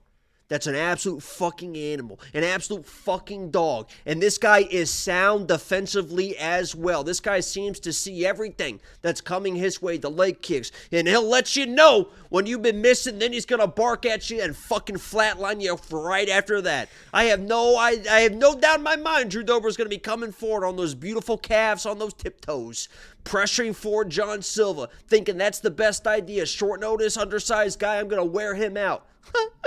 Then he's going to walk into that shot, Angelo, and he's not going to fucking survive. That's why Gian Silva, Lord Assassin, is the lock of the week. The Fighting Nerds, we're going back-to-back with Brasilia. We're feeling good about it as well. John Silva, baby. Listen, I also picked him to win. I am starting to regret it. You've rejuvenated me. That speech the miniature Gatorade, the oversized glasses, you've rejuvenated. It's a regular Gatorade. I don't know how many times, but why would I have just small stuff everywhere? It's a regular Gatorade. I don't know. You have, I think, to lure children in. You have small candies. You have small sodas. You have small Gatorades. You wear a costume. I do have a lot of costumes. I'm looking at, yeah. It's I'll be honest with you, my closet doesn't look great for the case because I've got a shark costume, a clown costume. I've got I've done a doctor. I've got like fake doctor costume. I've done just like I have wigs everywhere. Like literally, I just have wigs laying everywhere. It's an interesting room, to say the least. You're John Wayne Gacy, or whatever that guy's name was. Just wearing weird outfits from the Midwest and hiding dead little boys in his basement. Yeah. Well, either Crazy way. what you used to be able to get away with. I mean, Jesus. He felt comfortable enough to just bury him in his crawl space. Just like, I think they're going to be good there. So much bravado. So much moxie. Either way, we are both on the same side of this fight. Farther on the spectrum, I'm a little closer to, I think Sean wins, and I hope he wins. I got that little bit bet. You're like, I'm positive this dude wins. So a little bit. I got that John Silva Tracy parlay. I put 200 to win 900 and something. I put it on Twitter. It's not a premium play. It's just a personal play. Yeah, well, I mean, a little tricky with the DraftKings pricing. 8,200, 8,000. I do worry about Drew Dober's size. And while John Silva does have that fight-ending power, we just saw it. He's not. He does have a lot of finishes, but he can not finish, right? Drew Dober, same. A lot of finishes, but he can not finish. Elevation could slow them both down. And here's what I'll say, too, and this is kind of what I was talking about with the DaMon fight, is I didn't have DaMon as my lock of the week because I thought win or lose, it's going to be close, razor thin, right? Yeah. Where I think Jean has the ability to win this fight spectacularly, but I think he can win a close fight too. This whole situation of like, oh, it's short notice or whatever. The way that he can fight, he's a finisher, but he's not a blitz finisher. He just lets the finishes find him. And if you watch that Contender Series fight, I mean, he's good for 3 rounds. The way he fights is so just kind of just waiting and waiting and waiting. It's not like he's an all-in guy that's just going to blow his load. If anybody, it's going to be the Drew Dober side, the way that he fights. So I think John Silva could even win a decision against Drew Dober. So I don't think it's all first round or bust or knockout or bust or whatever. So that's just how I feel about it. And usually I'm right. Listen, I hear you. If you're that confident in it, then $8,000 in DraftKings Fantasy makes a lot of sense. It's obviously a very close fight on the DraftKings pricing. If you do want to unlock all the picks, the bets, the safety parlay, the round line leans, the tools, and more, WeWantPicks.com. Click Become a Member. It is only $10 for an entire month. Jakey boy, this dude said, remember when Justin Gaethje was lock of the week? Was that, Max Holloway was the lock of the week against Justin. I've never had Justin Gaethje as a lock of the week. Dude, people just say dumb shit, and then other people in the comments just believe it, because why wouldn't you believe it? Some Blackshear said it. Just craziness, man. Craziness. Yeah, he's never been lock of the week ever. That's what I was trying. I actually pinned that because it was a genuine question. I was curious. Then we have a $2 super chat from Christian Baller. Jean Silva isn't black. Drew doesn't stand a chance. What he means there is there's like memes on the internet that Drew Dober only finishes African Americans. And I don't know if that's the case. Thank you for the $2 super chat. Are you going to go take your costume off? Loser. Next up, at UFC Denver, we have Christian C-Rod Rodriguez taking on Julian Erosa. Christian Rodriguez 11-1 in his career, 4-1 in his last 5, riding a 4-fight win streak. He's taking on Julian Erosa. Tried and true, 29-11. Julian Erosa 3-2 in his last 5. He is coming off a bounce-back win. Christian Rodriguez has been the prospect buster for a while now. He's got 3 big wins in a row, 3 big wins over UFC prospects. And that's how he's built his career so far, beating prospects. He is a slick striker. He's got solid movement. He's got good speed. Some of the best composure we've seen. Almost so composed that it looks like he doesn't care. He's just chilling, hanging out. What he has done masterfully in his last couple of fights is not get frustrated after being taken down relentlessly. What he has not done masterfully is won clear fights. 2 of those wins he missed weight. The last win was one of the weirdest decisions I've ever seen in my entire life. One of the most, don't say weird, one of the most fucking bullshit, asinine, cunt-filled decisions I've ever seen in my fucking life. What the fuck was that? You know what's funny? All the people, and there's still a wild amount of people who bet on C-Rod and therefore their bet hit, and they're like, oh, and then they just go to stats where 3 significant, like it's all done. Here's how you know it was a bad decision. Everybody in this direction is yelling, bad decision, people defending it like crazy. If Isaac Dogarian was given the decision, if he won 29-28, which is what should have happened, if he won 29-28 in that last fight, not a single person on this planet would cry that that was a bad decision. Nobody would say. None of the C-Rod bettors would say that was a bad decision. They got away with one, and they feel like they need to defend it. And I get it. That happens. I've gotten away with some on the other side as well. So I totally get it. But point here was Christian Rodriguez has an asterisk next to every single one of those wins. And the last time he fought an actual veteran, the last time he fought somebody that wasn't a young prospect, he lost. And he's fighting a guy that is not a young prospect. He's fighting Julian Erosa. This guy is insanely long for this weight class. He uses his length really well, both on his feet and on the ground. He's a very well-rounded guy. He's got high output striking. He lands more than 6 significant strikes per minute. Solid wrestling at almost 2 takedowns per fight. He is dangerous absolutely everywhere. He is an absolute dog. And he is coming off that bounce-back win over Ricardo Ramos, where he snatched up a guillotine early. I mentioned the last time Christian didn't fight a young prospect, he lost. Julian's a very dangerous guy. He's an absolute dog. Christian is not dangerous at all. He's not even a little bit dangerous, but he is very composed. He does have incredible cardio. The odds have Christian as -2 to 1 favorite. They're widening a little bit, right? It tightened. -325 to open's nuts. That tightened, and now it's starting to inch back out. I do think Christian wins this fight, despite my reluctance on the fact that he didn't win his last fight and he has weight misses in his 2 wins before that. I do think he wins this fight because he is a durable guy. He is a very composed guy, and I think he can just sort of outwork Julian. I don't think he's going to get caught in some slick submission or anything like that Julian's going to throw up. But I don't think this is going to be the absolute straightforward beating that a lot of people think. Christian Rodriguez is going to be the pick, but I don't think I'm going to do anything at these odds. Man, we haven't seen him with an actual win at featherweight that wasn't egregious. What do you think, Jakey boy? You know, this was the year that I said that I was going to put fucking biases aside, Angelo. And, you know, fuck it. If I was ever going to do it, I think this is the fight to do it because I fucking hate C-Rod. I just fucking, and that's not like as a person or whatever. That's just as a fighter, and it's not his fault, right? I mean, he's not the judge. right? But obviously I'm going to hate the guy because he fucking cost me my lock of the week. And that was I fucking love Isaac, man. And that was going to be a big win. He dominated. Everyone's like, oh, he's going to gas after round 1. And he went through 2 rounds and a little until he started to gas or whatever. But 10/12 of a round. Yeah, I mean, yeah, it was like, so I was excited to watch that second round being like, oh, I told you he's not going to gas. He's going to finish this guy. And then he started gassing or whatever and it ended up being what it was. But I'm putting my bias aside and I'm picking C-Rod because I do think that his just methodical style it bodes so well for this type of fight. Not only that, but people talk about the submission game of Julian Erosa.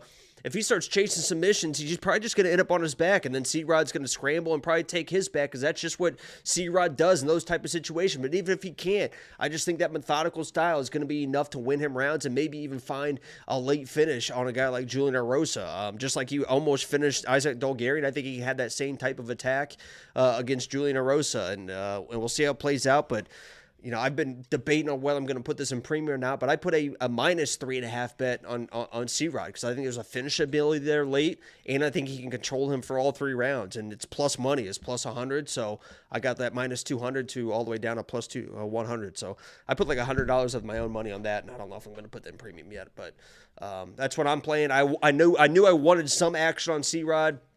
And I think if he wins this fight, he has opportunity to really kind of dominate it with his kind of methodical style. So I'll take the plus 100 on the minus 3.5 and see how it plays out. But C-Rod's my pick. You're not worried that he's a weight bully and he's not going to be able to do that here? And he's going to struggle a little bit? I mean, the technique's there. I mean, even though he's a weight bully, It's not like he looks like he's just a guy that's just running people over, right? I mean, you could tell even in the striking, the technique's there, but even the takedowns and the grappling, the scrambles, that's the weight wasn't doing anything in those fights. He was techniquing people. No, listen, I agree. I picked him as well, and I also am not a tremendous fan because of all the asterisks. And this would be his first, uncontested, great, is assuming he makes weight. And I would love nothing more. Honestly, I would fucking love if he got to screwed lose here. that bet. And typically, you know, I've mentioned this before. I've made bets specifically on fights I was a little bit unsure on, basically based on karma type situations. And C-Rod's got to pay that debt, man. It's funny how the world works. Karma. I mean, literally, you'll see fighters get a bad decision and then they get a wishy one on their side or vice versa or whatever. C-Rod's going to have to pay that debt eventually. And it might be this weird altitude, close fight, and he loses a split decision because he's due. He's got to pay that debt eventually.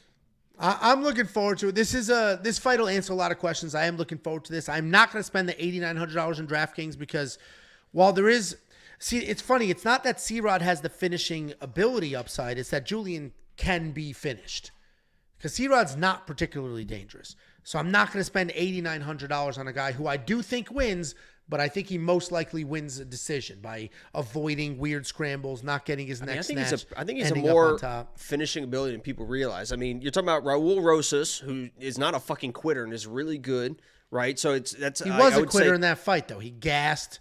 Yeah, but he was so young. He didn't quit, but he had nothing left. He didn't just give up. He wasn't. Most people in that situation, that tired, just give up submissions, right? And C-Rod was there threatening submissions, but he never. Then he fights Cameron Saman. We know how fucking tough Cameron Saman is. I mean, he fucking ate that knee. I know he got finished by Peyton Talbot, but that knee was like, I was in the arena. It would sound like a fucking shotgun. He just fucking ate. That guy's a very fucking durable guy, so that's a tough guy to finish. And then Isaac showed how fucking durable. I mean, he almost got finished as well, but showed how durable he is as well. So I know he hasn't been getting the finishes, but I think that's more about the people he's been fighting, and I think he's definitely live for a finish here. Yeah, I mean, I don't necessarily think so, but I can see where you're coming from. $8,900 in DraftKings. I'm probably not going to spend that. $7,300 in Julian. You want to shoot your shot? Throw him in a multi-entry long shot tournament play to get the giant payout. Then that's your jam, and see what the optimizer does. We have a DraftKings fantasy optimizer that will literally build lineups for you, and our community has won over $500 and some odd $1,000 using our tools, our insight, our picks, and our DraftKings fantasy stuff to build their own lineups. Go to WeWantPicks.com, click Become a Member. You'll unlock everything you ever wanted or needed for an entire month. 4 events, one low price of $10. Couple of super chats. Somebody said, too, just real quick before you put that over my face, somebody said Vanessa Demopoulos wins a ton of decisions she lost, which is true. And I mentioned sometimes you just have bad karma coming your way or good karma, vice versa. I mean, she has so much good karma built up for her time on the stage. You know what I mean? Like that's a lot of, you know how many people she's made happy over the years, time on the stage, on that pole. That's so much fucking good karma. Of course she's won 7 split decisions in a row. You know how many people she's pleased and made their lives better? That's good karma, guys, and that's why she's being rewarded. Karma is not a bitch. She's a mirror. Okay.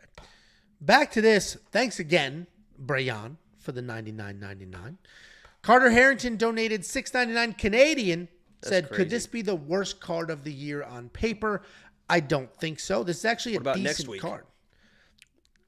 I just did the graphics for next week. That's not a... Listen, the worst card we have ever seen was the Perez-Nicolau main event. That card was dog shit.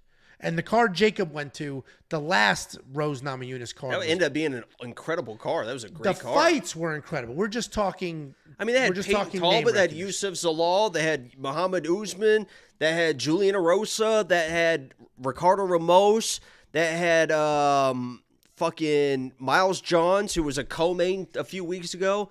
That had a lot of people. Actually did have some decent names on it. Well, the Nicolau Perez card was like legitimately the worst card I've ever seen on paper. This one's, I actually think this is a good card. There's a lot of really good matchups, especially the late edition ones. The late editions and putting stuff together, and I think it's not a bad card. But I don't know if I'm going to be streaming it because watching fucking Muslim and Santiago Ponzinibbio at 11 o'clock at night, 11:30, it'll be at midnight when that fight gets over. It'll be like, fuck, man. And then watching Tracy just maul Rose for 25 minutes. That fight could end super fast, though. But anyway, Diaz Auto Detailing, $1.99. Shout out Jacob on the Brazil parlay that he posted for UFC 303. You know what's really funny about that? So, obviously, you guys all know by now, if you've seen the vlog, we went to UFC 303. We did the VIP. There was a couple of premium members there. Michael, and I forget the other gentleman's name. They came up to us in the line for VIP. Hey, actually, the way he came up to me was funny because at that point, we had people come up for a couple of days. Oh, you were used to it by now. No, meaning all different ways, but mostly it's Angelo. Like, that was mostly it. And you would go, he came picture. He came up, I don't think he said anything, just looked at me and then showed me his Instagram that he was like a follower. And I said, on Instagram? So there's 2 of them. One of them follows, like, discovered us on Instagram. The other one on TikTok. 2 of the platforms that we have, like, I was shocked. Anyway, we ended up spending... I'm big on TikTok. We ended up spending a good amount of time with the both of them because we were in that... Awesome dudes. Yeah, they were fantastic. He's the dude in the video that got his... Good old balls. He's the dude in You couldn't really relate. I saw you kind of struggling to relate to them at times, but I worked right in. I was right there. They both gave me their phones, and I put just random parlays in both of their phones. And That's what I was going to say. They both fucking cashed out huge. That's what I was going to say. So where this was coming from is Diaz. The parlay, yeah. Yeah, Diaz, thank you for the Brazil parlay. He asked me, Michael's like, all right, I will give me some bets. And I was like, dude, I'm not the one. Like, I gave him the safe. I'm like, it's the safety parlay. Like, that's it. I'm conservative Ange. Jacob's like, yeah, I'll give you some fucking bet. Just started scribbling bullshit in every single one of those bets. He said, I don't care what. He's like, I don't care what you do. And I think the other guy tailed him as well. He's like, I don't care what you do. Just put whatever in my phone. So I'm just on his phone like this and this and this and this. And he's like, dude, I won like $500 or something like that. Oh, it was crazy. And actually, that was funny because I remember when you had that realization, you're like, holy shit, those dudes made a fortune off these picks. Right, yeah. So I was like, yeah. No, that was cool. While we were at the stadium, I was like, holy shit, I forgot. I made all those fucking parlays for them. And because my picks, the only one I missed was Bueno Silva. And that was just I didn't trust her anyway, so. I was on the same flight home as Macy Chesson. She's actually super cool. Anyway. You talked to her? I just said congratulations, and she was like real cool about it. She's like, thanks. Like, just like super cool. And I didn't like go up to her. She was walking past me and we made eye contact. They said, oh, congratulations. She goes, thanks. Like, just super cool. But, just like that. I mean, that's how you were treating the people that were coming up to you Saturday night. That's not true. Yeah. Anyway. Angelo, can I get a beer? No, but thanks. No, but I offered everybody a drink. Well, VIP didn't matter. Those drinks were free. Yeah, the one guy was like, I'm sober. Like, my bad, dude. I'm sorry. Like, oh, geez. You're like, yeah, but come on, I'll get you one. Yeah, what's just one? It's just vacation. one. It's Vegas. Come on, it's Vegas. Don't do that, guys. Anyway, don't joke about sobriety. It's not a joke. before I move on here, if that guy that we just told the story about, that Jacob and all, if you watch the vlog, he's the one that gets kicked and choked out in the vlog. He thought he was getting choked out, but did you know that story? That he let go right before he was fully out. No. So, well, that he was unconscious, and you told him it was an hour. And he That's was like, not where what? I'm going, so you don't know what I'm about to say. Right. So, so he asked Cody Garbrandt to choke him out, and Cody Garbrandt was like, we're not supposed to, and then was like, fuck it, get on the ground, I'll do it. And then, but Cody didn't, he thought he was out, but he wasn't all the way out. So he found another guy to choke him out. He thought the guy was another UFC employee. Oh, that's right. Yeah. Or whatever. So it wasn't until the next night that guy came up again that choked him out. We were all talking, whatever. He's like, so what do you do with the UFC? He's like, I don't work for the UFC. He's like, what do you mean? He's like, I'm just here with you guys. I'm just a fan. He's like, what the fuck? I thought you worked for the UFC. So this random guy that just happened to be UFC or in the VIP as well was like, I'll fucking choke you out if you want. He got him on the ground, threw hooks in and everything, and fucking put him out cold. I forgot about. Yeah, I remember. Because I was like, he's out. He's out. Because it's like, Jesus, you fucking holding on to that thing. He's not going to tap. Funny. Next up, at UFC Denver, we have an absolute banger of fight. There's no doubt in my mind that this will not be a fun fight. No, there's no doubt that this is going to be a fun fight. This is going to be a spectacular fight. This is going to be a lot of fun. Is it going to be high level? Is it going to be a ton of technical skills back and forth? No. Is it going to be a banger? Yes. We got Cody Brundage taking on Abdul Razak Alhassan. Cody Brundage 10-6 in his career, 2-3 in his last 5, coming off the exciting loss to Bo Nickel, taking on Abdul Razak Alhassan, 29-11 in his career, 2-3 in his last 5. He is alternating wins and losses. By now we know who Cody Brundage is. He comes forward. He bombs away. He has incredible power in his hands. He's got very good wrestling skills. He'll use all of those skills to the max for a couple of minutes. And then the fights tend to fade just a little bit. He is all gas, no breaks. He comes in hot, always fun to watch. The dig on him, though, is some of the decision makings inside the cage. When he fought St. Dumas, I was all over Cody Brundage. I think he opened as a dog on short notice. I bet the shit out of him. The first 30 seconds of that fight, it was very clear Cody's the better fighter. Took that dude down instantly. Then started jumping guillotine, made some weird decisions, got a little bit frustrating. But Cody's the type of guy that has all the skills. He's got good striking with very real power. He's got very good wrestling. He wrestled at a high level. He uses them all in the cage. We've seen success in every single one of his fights. He has had success in every single one of his fights. The outcomes, those vary. Most notably in his last fight, yes, he lost to Bo Nickel. He smoked people on the over 1.5. And Bo Nickel at one point shot a double, and Cody Brundage underhook threw him into the cage, and it was like, oh, shit. Nearly out of the fucking cage. It's like, Cody Brundage, holy shit, that was fantastic. He's taking on Abdul Razak Alhassan. Everybody wants to focus on how powerful he is, what a striker he is. And he does tend to headhunt in fights looking for those knockouts, but he's actually a very high-level judo 29-11. He's a very high, is that not his record?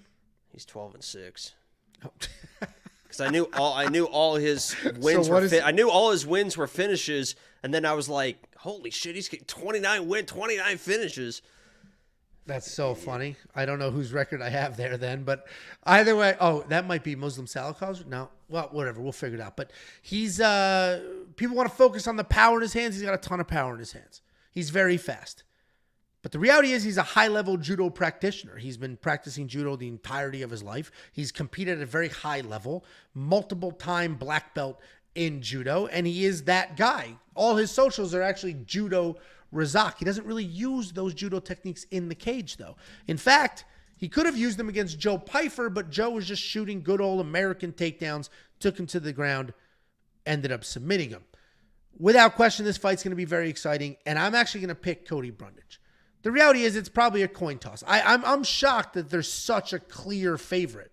I'm shocked that Abdul Razak Hassan's minus 170. This is closer to 50-50 because Cody is wildly dangerous early. Razak can be finished. It's not like, when we get to the Ange Loosa fight. And Abdul Razak Alhassan is also dangerous. Cody can be finished. Cody has wrestling. Abdul has jiu-jitsu or judo. Cody has power, Abdul has power. I think it's whoever just has more success first, and I think we're looking at a 50-50 fight here, and I'm going to go Cody Brundage because he does come out a little faster, a little hotter, and he got the Turkish hair thing, And I don't think those guys have lost. Joe Pyfer just knocked somebody clean out. How good Damon Jackson looked fantastic with his. What are you talking about? Who did he lose to? He smoked. He lost. Are you an idiot? He smoked Alexander. What's his name? Alexander the Great there. So you're just being wrong and stupid. Cody Brundage is the pick. What do you think, Jakey boy? Yeah, you guys, I mentioned it earlier in the breakdowns about certain people have good karma coming away. Certain people have bad karma coming away. Some people are just indifferent, whatever it is.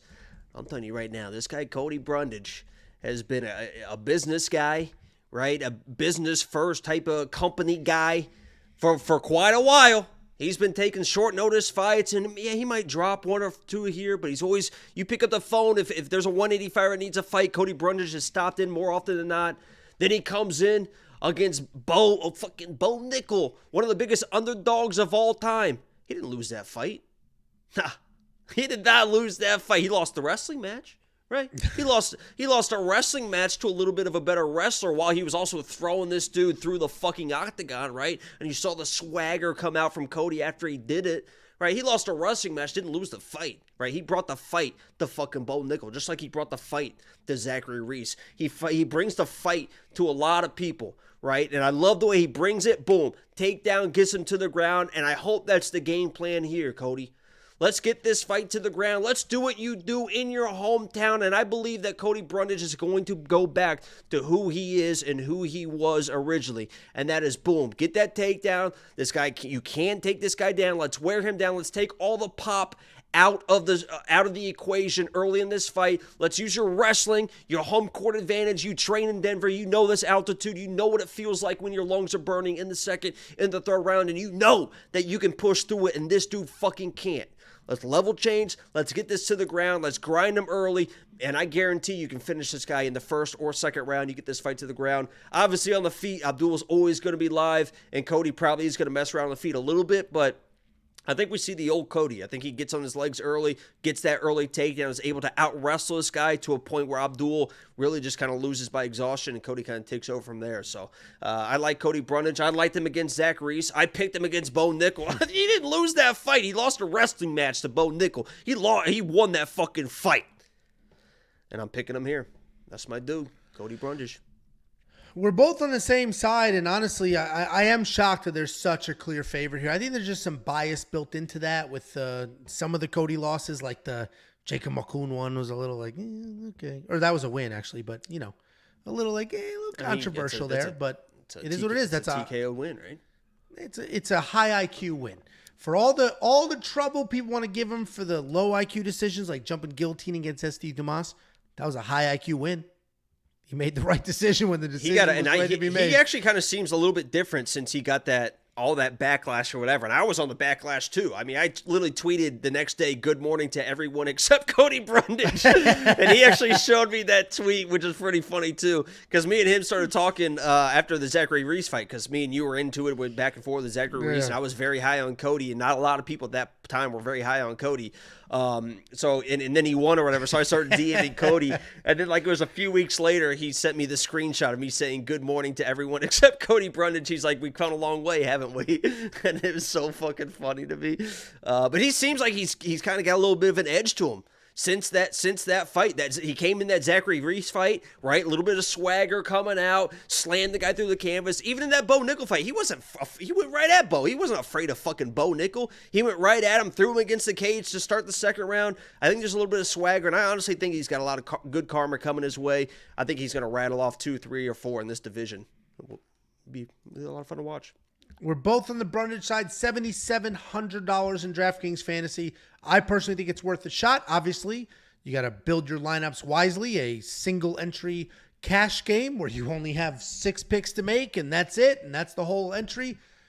Maybe a little bit riskier than if you're building multiple entries into a larger tournament. But either way, both on the Cody Brundage side, you can unlock the picks, the bets, the round line leans, the tools, and every single thing that we do for an entire month. Safety Parlay has hit 5 in a row. WeWantPicks.com. Click Become a Member at the top. And I told Cody he should wrestle, or he should have fought Ange Petroski. I was kind of begging him to fight Ange Petroski, but I think they've trained together and stuff before. But I think it's a good matchup for him still. But I literally was like, dude, You should fight Petroski because you fucking smoke Petroski. Next up, at UFC Denver, we have hype train Gabriel Bonfim trying to bounce back after his first ever career loss against Ange Loosa. Gabriel Bonfim 4-1 in his last 5, 15-1 in his career, coming off of the first loss, a finished loss to a 40-year-old. He's taking on 10-3 Ange Loosa. Ange Loosa 10-3 in his career, 3-1-1 in his last 5. He's coming off that eye poke no contest with Bryan Battle. Listen, Gabriel Bonfim, full-blown hype train. And the skills are there. The skills, the record validate the hype. He's a solid striker. He has some high-level boxing credentials. He's got very good BJJ. He's a well-rounded guy who can wrestle. He's a well-rounded guy who can strike. He's a well-rounded guy who has great jiu-jitsu. He has all the tools. He will toss you to the ground. He will work very hard. He will come out fast. He has literally never seen a scorecard. 16 career fights. He has never, ever once been to a decision. He finished 15 people. He just got finished by Nicholas Dalby in a fight that he was dominating early. But he had no answer when Dalby was still just standing in front of him doing those weird breathing techniques. He's taking on Ange Loosa. Ange Loosa is a very durable guy, and that will matter here. He's got decent volume, good striking, solid power, and incredible chin. He's going to pump his jab, throw out some low kicks. He'll manage range as well. He'll get people backing up. He does have a little bit of trouble when you come at him, when you pressure forward. But his volume at more than 6 significant strikes landed per minute do a really good job of not allowing people to come in because there's constantly a jab in their face. 90% takedown defense, but he did just give up his first ever UFC takedown against Bryan Battle in a fight that he was definitely going to lose, and then took that eye poke as an excuse out of there and not an official loss on the record. Gabriel Bonfim was the biggest favorite on this card just a week ago, the biggest favorite on this card. That has now moved. It is now, what's her name? Santos. And Gabriel Bonfim has a tightening line. And I know what's happening here because I have the same concerns. I have no bets with Gabriel Bonfim. And every time I'm about to make just a little two-fighter parlay with Gabriel, every time I'm about to do it, I'm like, man, Ange Loosa is durable as shit. And he will be there. Like, Ange Loosa is not a guy you're just going to get out of there. And we did just see Gabriel Bonfim not be able to handle a fight that didn't end in the first round. So what is this going to look like if this goes long? And at minus 301, I don't know. And Ange Loosa is actually a good fighter. So like all of those things are swirling around in your head. But at the end of the day, I think Gabriel Bonfim is absolutely the better fighter. I think his striking is as good-ish. If it's not as good, it's there. He's certainly going to be the better grappler. Certainly going to be just as strong. Probably not as fast, but hit just as hard. All of those things. But what happens if this fight doesn't end in the first round? That's the big question. Gabriel Bonfim is going to be the pick. I may end up just throwing him in a little two-fighter parlay that I'm a little worried about. Two sketchy guys in a parlay. Gabriel Bonfim is going to be the pick. I imagine everybody, do you see it the same way I do? That Gabriel Bonfim is a better fighter. You're going to pick him to win, but obviously not being able to finish Ange is concerning. Yeah, no. So I know Ange Loosa pretty well. He was weirdly a lock of the week one time with the under 2.5 with that Skeletor fight or whatever. Ange, oh yeah, Reese McKee. Yeah, and that was a sad situation because that fight probably should have been fucking stopped under 2.5, and we were on a little streak there, and that was not a fun loss. But I know Ange Loosa pretty well. He is a durable guy. He can do everything. He can strike. He's got decent power. He can definitely take a shot. Obviously has the defensive wrestling in his own right. This whole thing of like, a lot of people are like, oh, he doesn't get tired. I promise you that Ange Loosa gets very, very tired. Is he a fucking quitter? If he gets poked in the eye, it seems like he might be. But if he's not getting poked in the eye, he's a guy that will be fucking dead tired, but he's always going to keep trying to keep moving, right? I mean, he is just always going to be like, he's not going to just fucking fold and quit, right? You saw that even in, I think it was in the AJ Fletcher fight. I mean, he literally was just like running away from AJ Fletcher, hurt, tired, but he ended up winning that fight. He is not a quitter, but he does get tired in his own right. And this whole thing, too, that drives me insane. You see it on both sides of whatever, right? Okay, he's got 13 fights. He has 3 losses. Never been finished in 3 losses. Just because you have never been finished doesn't mean you cannot get finished. So this whole thing of like, he's only lost 3 times. He's 0 of 3 of not getting finished, and those losses are to Lazez, Jack Della Maddalena, which that's a pretty one to be able to survive, but he's not really a submission guy, and some regional guy. Right? As you start working your way up, that's when you start getting finished. It's against people like Gabriel Bonfim is who finishes you when the first time you've ever been finished. And Ange Loosa, to his credit, he's a tough guy. He knows what he's doing.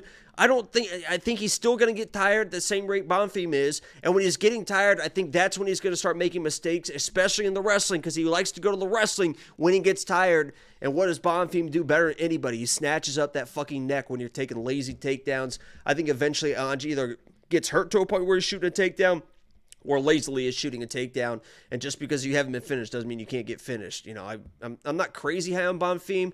I understand the durability of Loosa, but I think eventually he's going to make a mistake and Bonfim's going to finish him. Yeah, I think the biggest, I agree with everything you're saying. Like, especially the higher level of competition you fight, the likelihood of getting finished also goes up. I think the concern is Gabriel just got finished in his loss. If Gabriel didn't get finished in his loss and he just faded and slowed down, it'd be different. But he full gassed, got finished, and it's like, oh boy, he's feast or famine. So if he has a little bit of trouble, what's he going to look like? I think that's sort of where the nerves come from. It's a double-edged sword there. But $9,300 in DraftKings Fantasy for Gabriel Bonfim. You going to spend that money? I think you got to. It's in some of them. Man, it's going to be annoying if the safety parlay busts, but Gabriel dominates.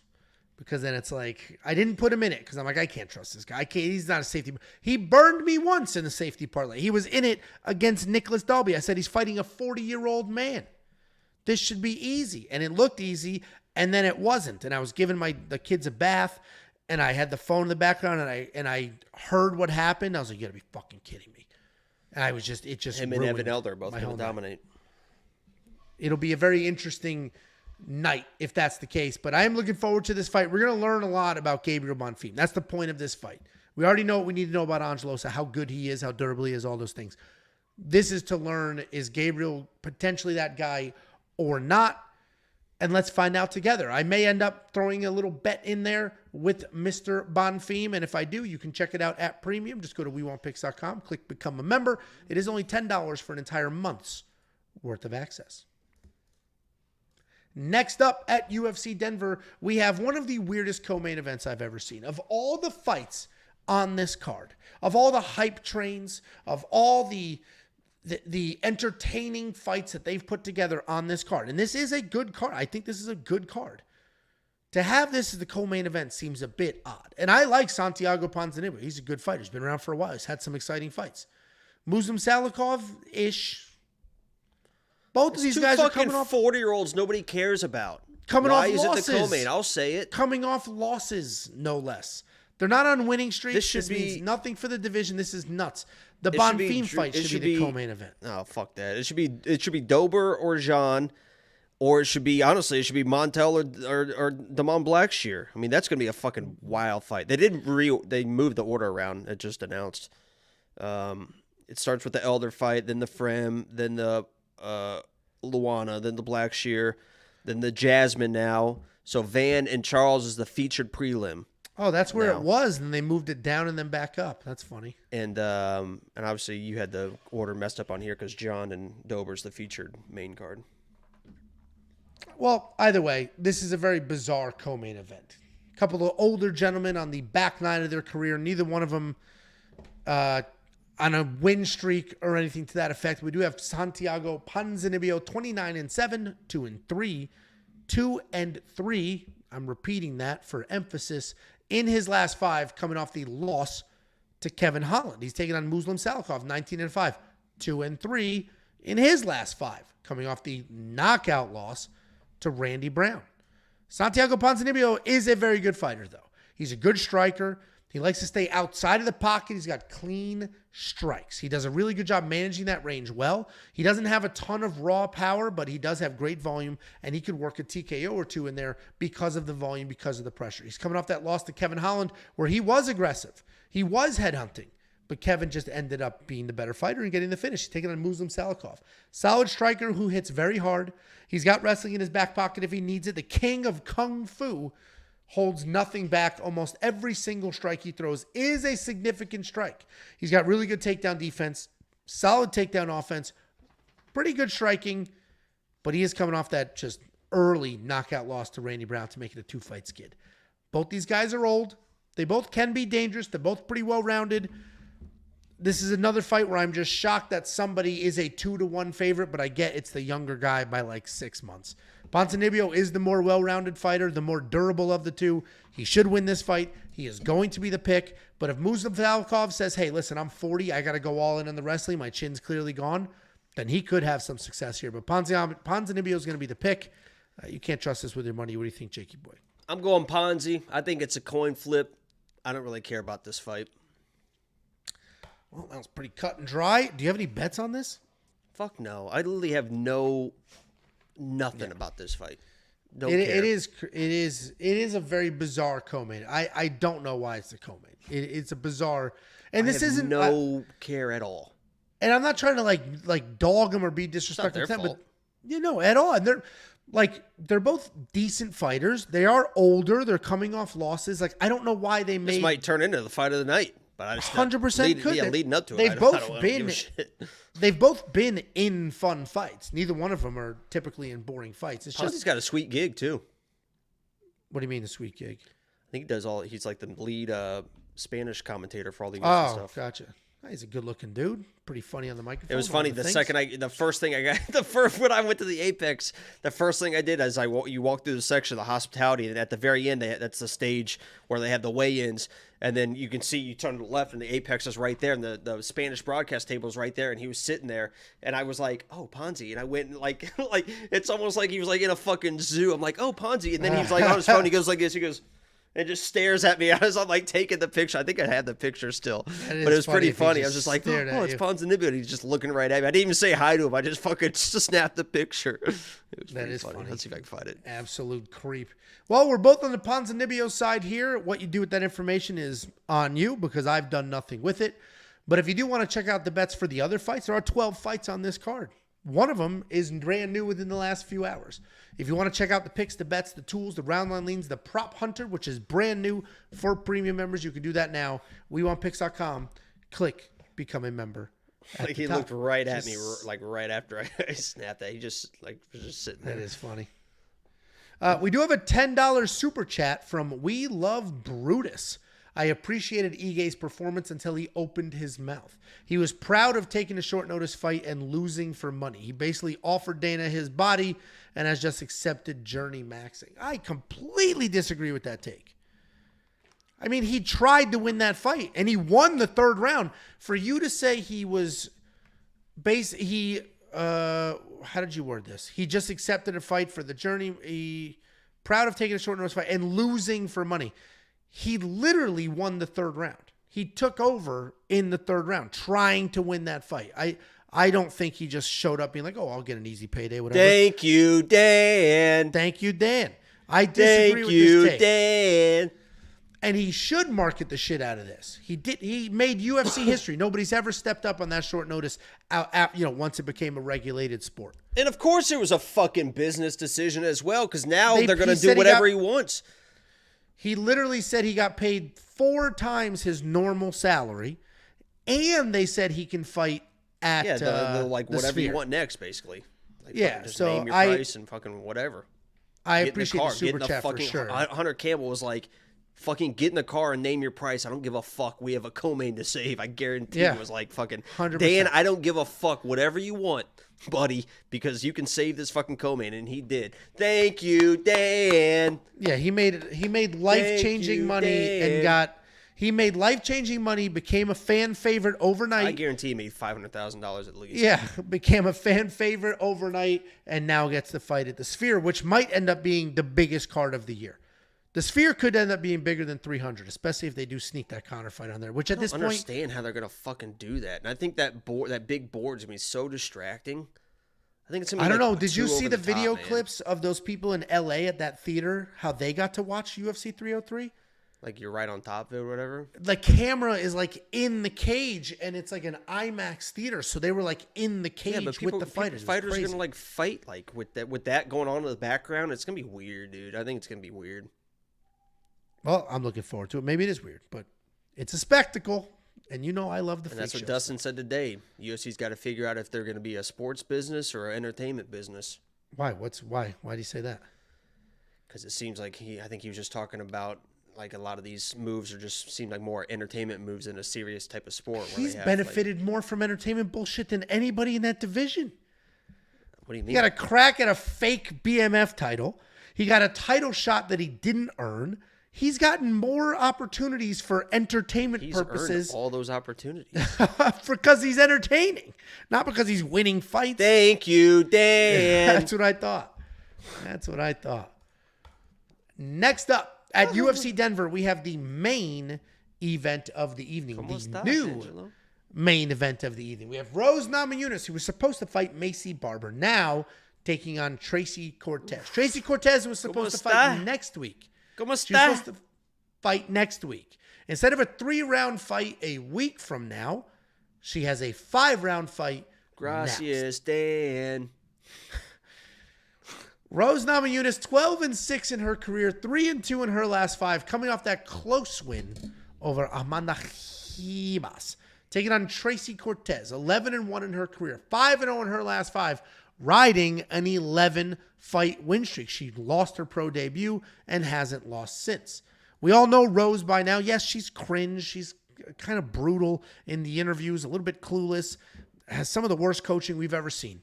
Actually, that's not true. Trevor Whitman, phenomenal coach.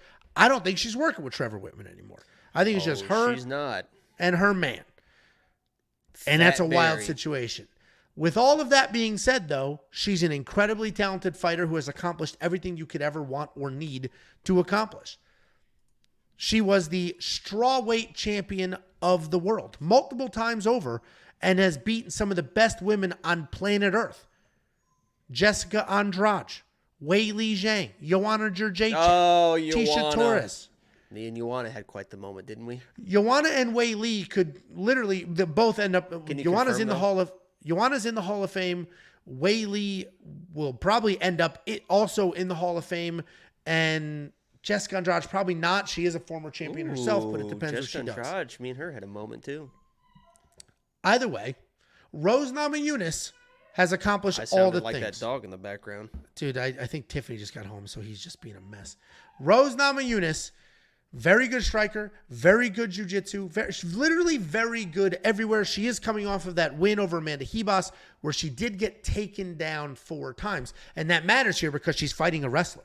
She's fighting Tracy Cortez, and that's exactly what Tracy Cortez is, a wrestler. Tracy Cortez is looking to come forward and get you to the ground. She's got very good jiu-jitsu, but she's not finishing fights. The jiu-jitsu there is basically defensive at this point to control positions. She is listed as having a positive striking differential. She did outstrike Jasmine Jasudavicius, but she's not a very good striker. She's got the positive striking differential because she spends so much time on top because she's grinding out decisions. Tracy beating Jasmine Jasudavicius in a striking match in her last fight could actually be a problem here. It might convince her that she could outstrike Rose. She cannot outstrike Rose.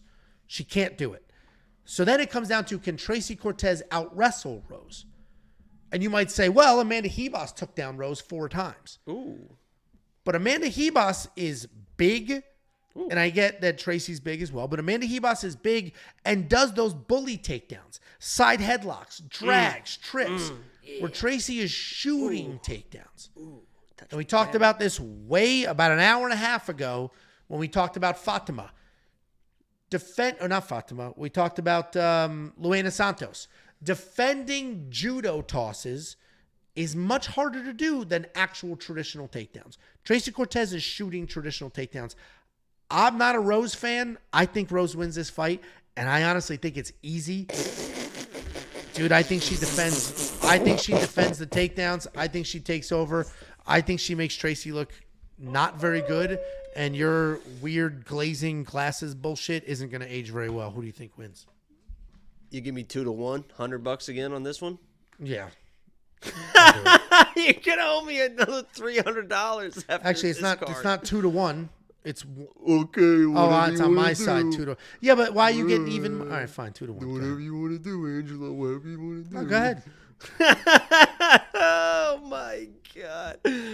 Woo! Okay, let me start off by, might be a little bit biased. I don't know if I am or not. It's hard telling. I'm not a big Rose fan for what happened in that last fight with Amanda Hebos, and I do obviously have a little bit of a thing with Tracy Cortez. You know, we were talking at the Apex. I was there. I'm the only person in the world that has ever told Tracy Cortez to get the fuck out of my picture. You can watch my vlog when I was at the Apex. I walked up to Tracy Cortez. She was with Cutman Tate. They were talking. I said, can I get a picture? They're like, yeah, let's get a picture. And he's like, actually, just take one with me. And I'm like, fuck yeah. And Tracy's like, trying to get the picture. And I was like, get the fuck out of here, Tracy. We're trying to take a fucking picture. And I guarantee every night when she goes to sleep, the last thing she thinks about is me turning her down for a picture, because I guarantee it's never happened before. And that's my moment with Tracy. So I might be a little bit biased. But let me get back to reality, because Rose, and this isn't a mean thing to say, but that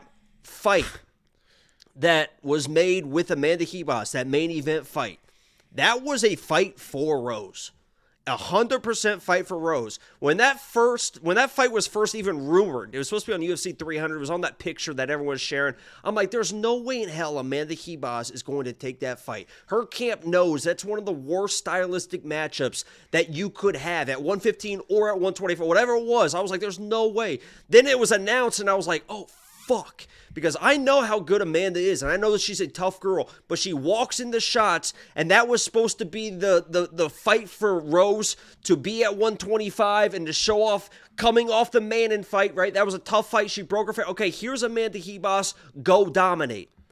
That didn't fucking happen. She looked fucking slow. She was tossed around. And to Amanda's credit, she walked forward, had the pressure, was able to get the takedowns, and Amanda looked good in that fight. But it was a lot of Amanda looking in that fight, but a lot of Rose did not look the same. She's not with Trevor Whitman. She's got Fat Barry just barking at her, yelling random shit at all times. This is what we talked about. I think there was one point where Amanda tried that headlock takedown, and Fat Barry literally was like, there's that dumbass headlock we talked about, Rose. There's that dumbass headlock. And then Amanda fucking ripped her to the ground, and I said, there's that dumbass headlock, Fat Barry, you piece of shit. The way he's fucking yelling the entire fight. She has regressed coming away from Trevor Whitman. Tracy Cortez is somebody that has shown improvements every single time she fights. People were watching that Jasmine fight like, holy shit, now she knows how to box. She didn't even use her wrestling in that fight, was able to win a 30-27 on 2 scorecards against a very tough, tenacious Jasmine. People talk about, oh, but Jacob, it's 5 rounds. It's 5 rounds. She was slowing down versus Jasmine, Jacob. Jasmine is a zombie that will always move forward no matter what and could counter the wrestling and use wrestling on her own. Rose ain't that person. I guarantee Fat Barry's got the game plan that they're going to use against Carla. Dance around. Keep your distance. She's going to get tired. They're booing, Rose. You're doing great because they're booing. But Tracy Cortez is going to be much more advancing in the striking than Carla Esparza. She's shown off much improved hands. I think she's going to have more success in the striking than people realize, and then she's going to get to those takedowns and control Rose just like Amanda Hebos was doing. Amanda got a little bit too aggressive in the grappling. Tracy Cortez is more position over submission, and she will keep control when she gets on top, and I think Tracy Cortez is going to fucking dominate this fight. And I bet her, and I have that $200 parlay with her and Jean Silva to win $900, and we're taking it to the fucking bank. Tracy Cortez, ¿cómo está? Muy bien, ¿y tú? Listen, I agree with everything you said about the Rose coaching situation, but I don't think it matters. I think she's just too Rose good. Loses to Tracy. Dude, I think defending double leg and single leg shots is a very different, more straightforward game than defending Amanda Hebos is just ripping your head to the ground. It's very different. And I think she'll have success doing it. But that's why I love this sport, because We'll find I out. love it too because I'm getting rich off your dumbass bets. $9,000 in DraftKings. You do have 5 rounds to work with, but I don't think I'm going to spend that money. I do think this most likely goes to a decision. So I don't think the $9,000 is going to make a lot of sense in DraftKings Fantasy. If you think Tracy has even some success, $7,200 could be worth it. A couple of takedowns, a little bit of control. $7,200, not a terrible price point. I think she's live for a finish. Dude, the only time Rose was finished is when she got spiked on her head by I think she's live for Amanda. Jessica Almost finished her. She's just Jack fucking Duntrash. turned up. Amanda's just beating the shit out of her. I'm yelling, "Stop the fight, Jason!" That was for a second and a half. That was a good 30 seconds of just getting the shit beat out of her. And she's lucky the round ended because Amanda had hooks in on her back, and then the round ended. Well, And Rose just going like this. Oh, and Fat Barry's like, "Just survive, Rose. Just survive." either way, this should be an exciting. People are like, oh, all the memes online are like back-to-back women's MMA main events. Listen, next week's interesting. Next week's matters in the rankings. But this one is actually a very interesting. I'm curious what happens here. Rose is a former champion of the world. Macy, We do have a comment. What were the odds for that fight, by the way? I don't know. I don't Macy remember would what they were fucking because smoke it dropped Rose. pretty early. Matt Pauly said, long-time listener, first time catching you guys live. Love the show. Premium is 1,000% worth it. Thank you very much, Matt. And Like Tiny the Shaft video if said, you haven't already. Like the video, please. Tiny Shaft said Rose is overrated. Listen, Tiny Shaft. I don't understand how you can say Rose is overrated. Genuine. And I don't like Rose. She I'm looked not awful in that last fight. Everyone says okay, that. fine. Let's say she looked bad in her last fight. That means her entire career is overrated. A multiple time She should be lost the minus belt. 200. Lost the belt to come back and win it again. Nobody's talking about her career. They're talking about her That's as a what he's fighter right talking now. about. No, She's he's talking about her as a overrated. fighter right now is overrated. She should be minus 200. That's what they're saying. She's overrated.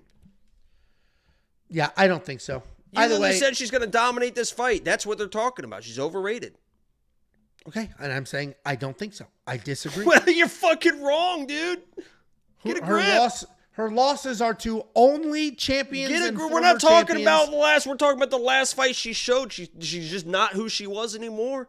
and she won that fight. And the fight before that, Did she she lost though? a Because you close thought that she decision lost to a that giant. fight. You were very vocal that you thought she lost that fight. Because I am a big favor of wrestling, and people think that's obviously stupid, and nobody agrees with it. And anybody who thinks Isaac Dogarian lost that fight certainly Thank you, Dan. Thank you, Dan. Guys, become a premium member. It's only $10 a month. But before you do that, I'll send you $50. Go to WeWantPicks.com/bet. Sign up. Make a deposit using any of our affiliate links, and we will send you $50 as a thank you. You can then take that money, become a premium member. You can unlock the very brand new Prop Hunter tool. It's available for existing premium members because we're not touching that price point, and new members will have instant access. Just go to WeWantPicks.com, click Become a Member at the top. That $10 for an entire month will get you the Prop Hunter, the line movement tracker, the detailed data, metrics, and analytics, the DraftKings Optimizer. Mine's plus 118 now. Preloaded with the best ownership projections in the game.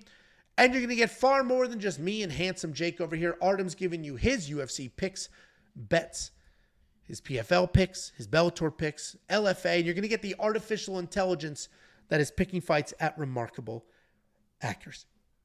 Jakey boy, any last words for the people before I shut this thing down?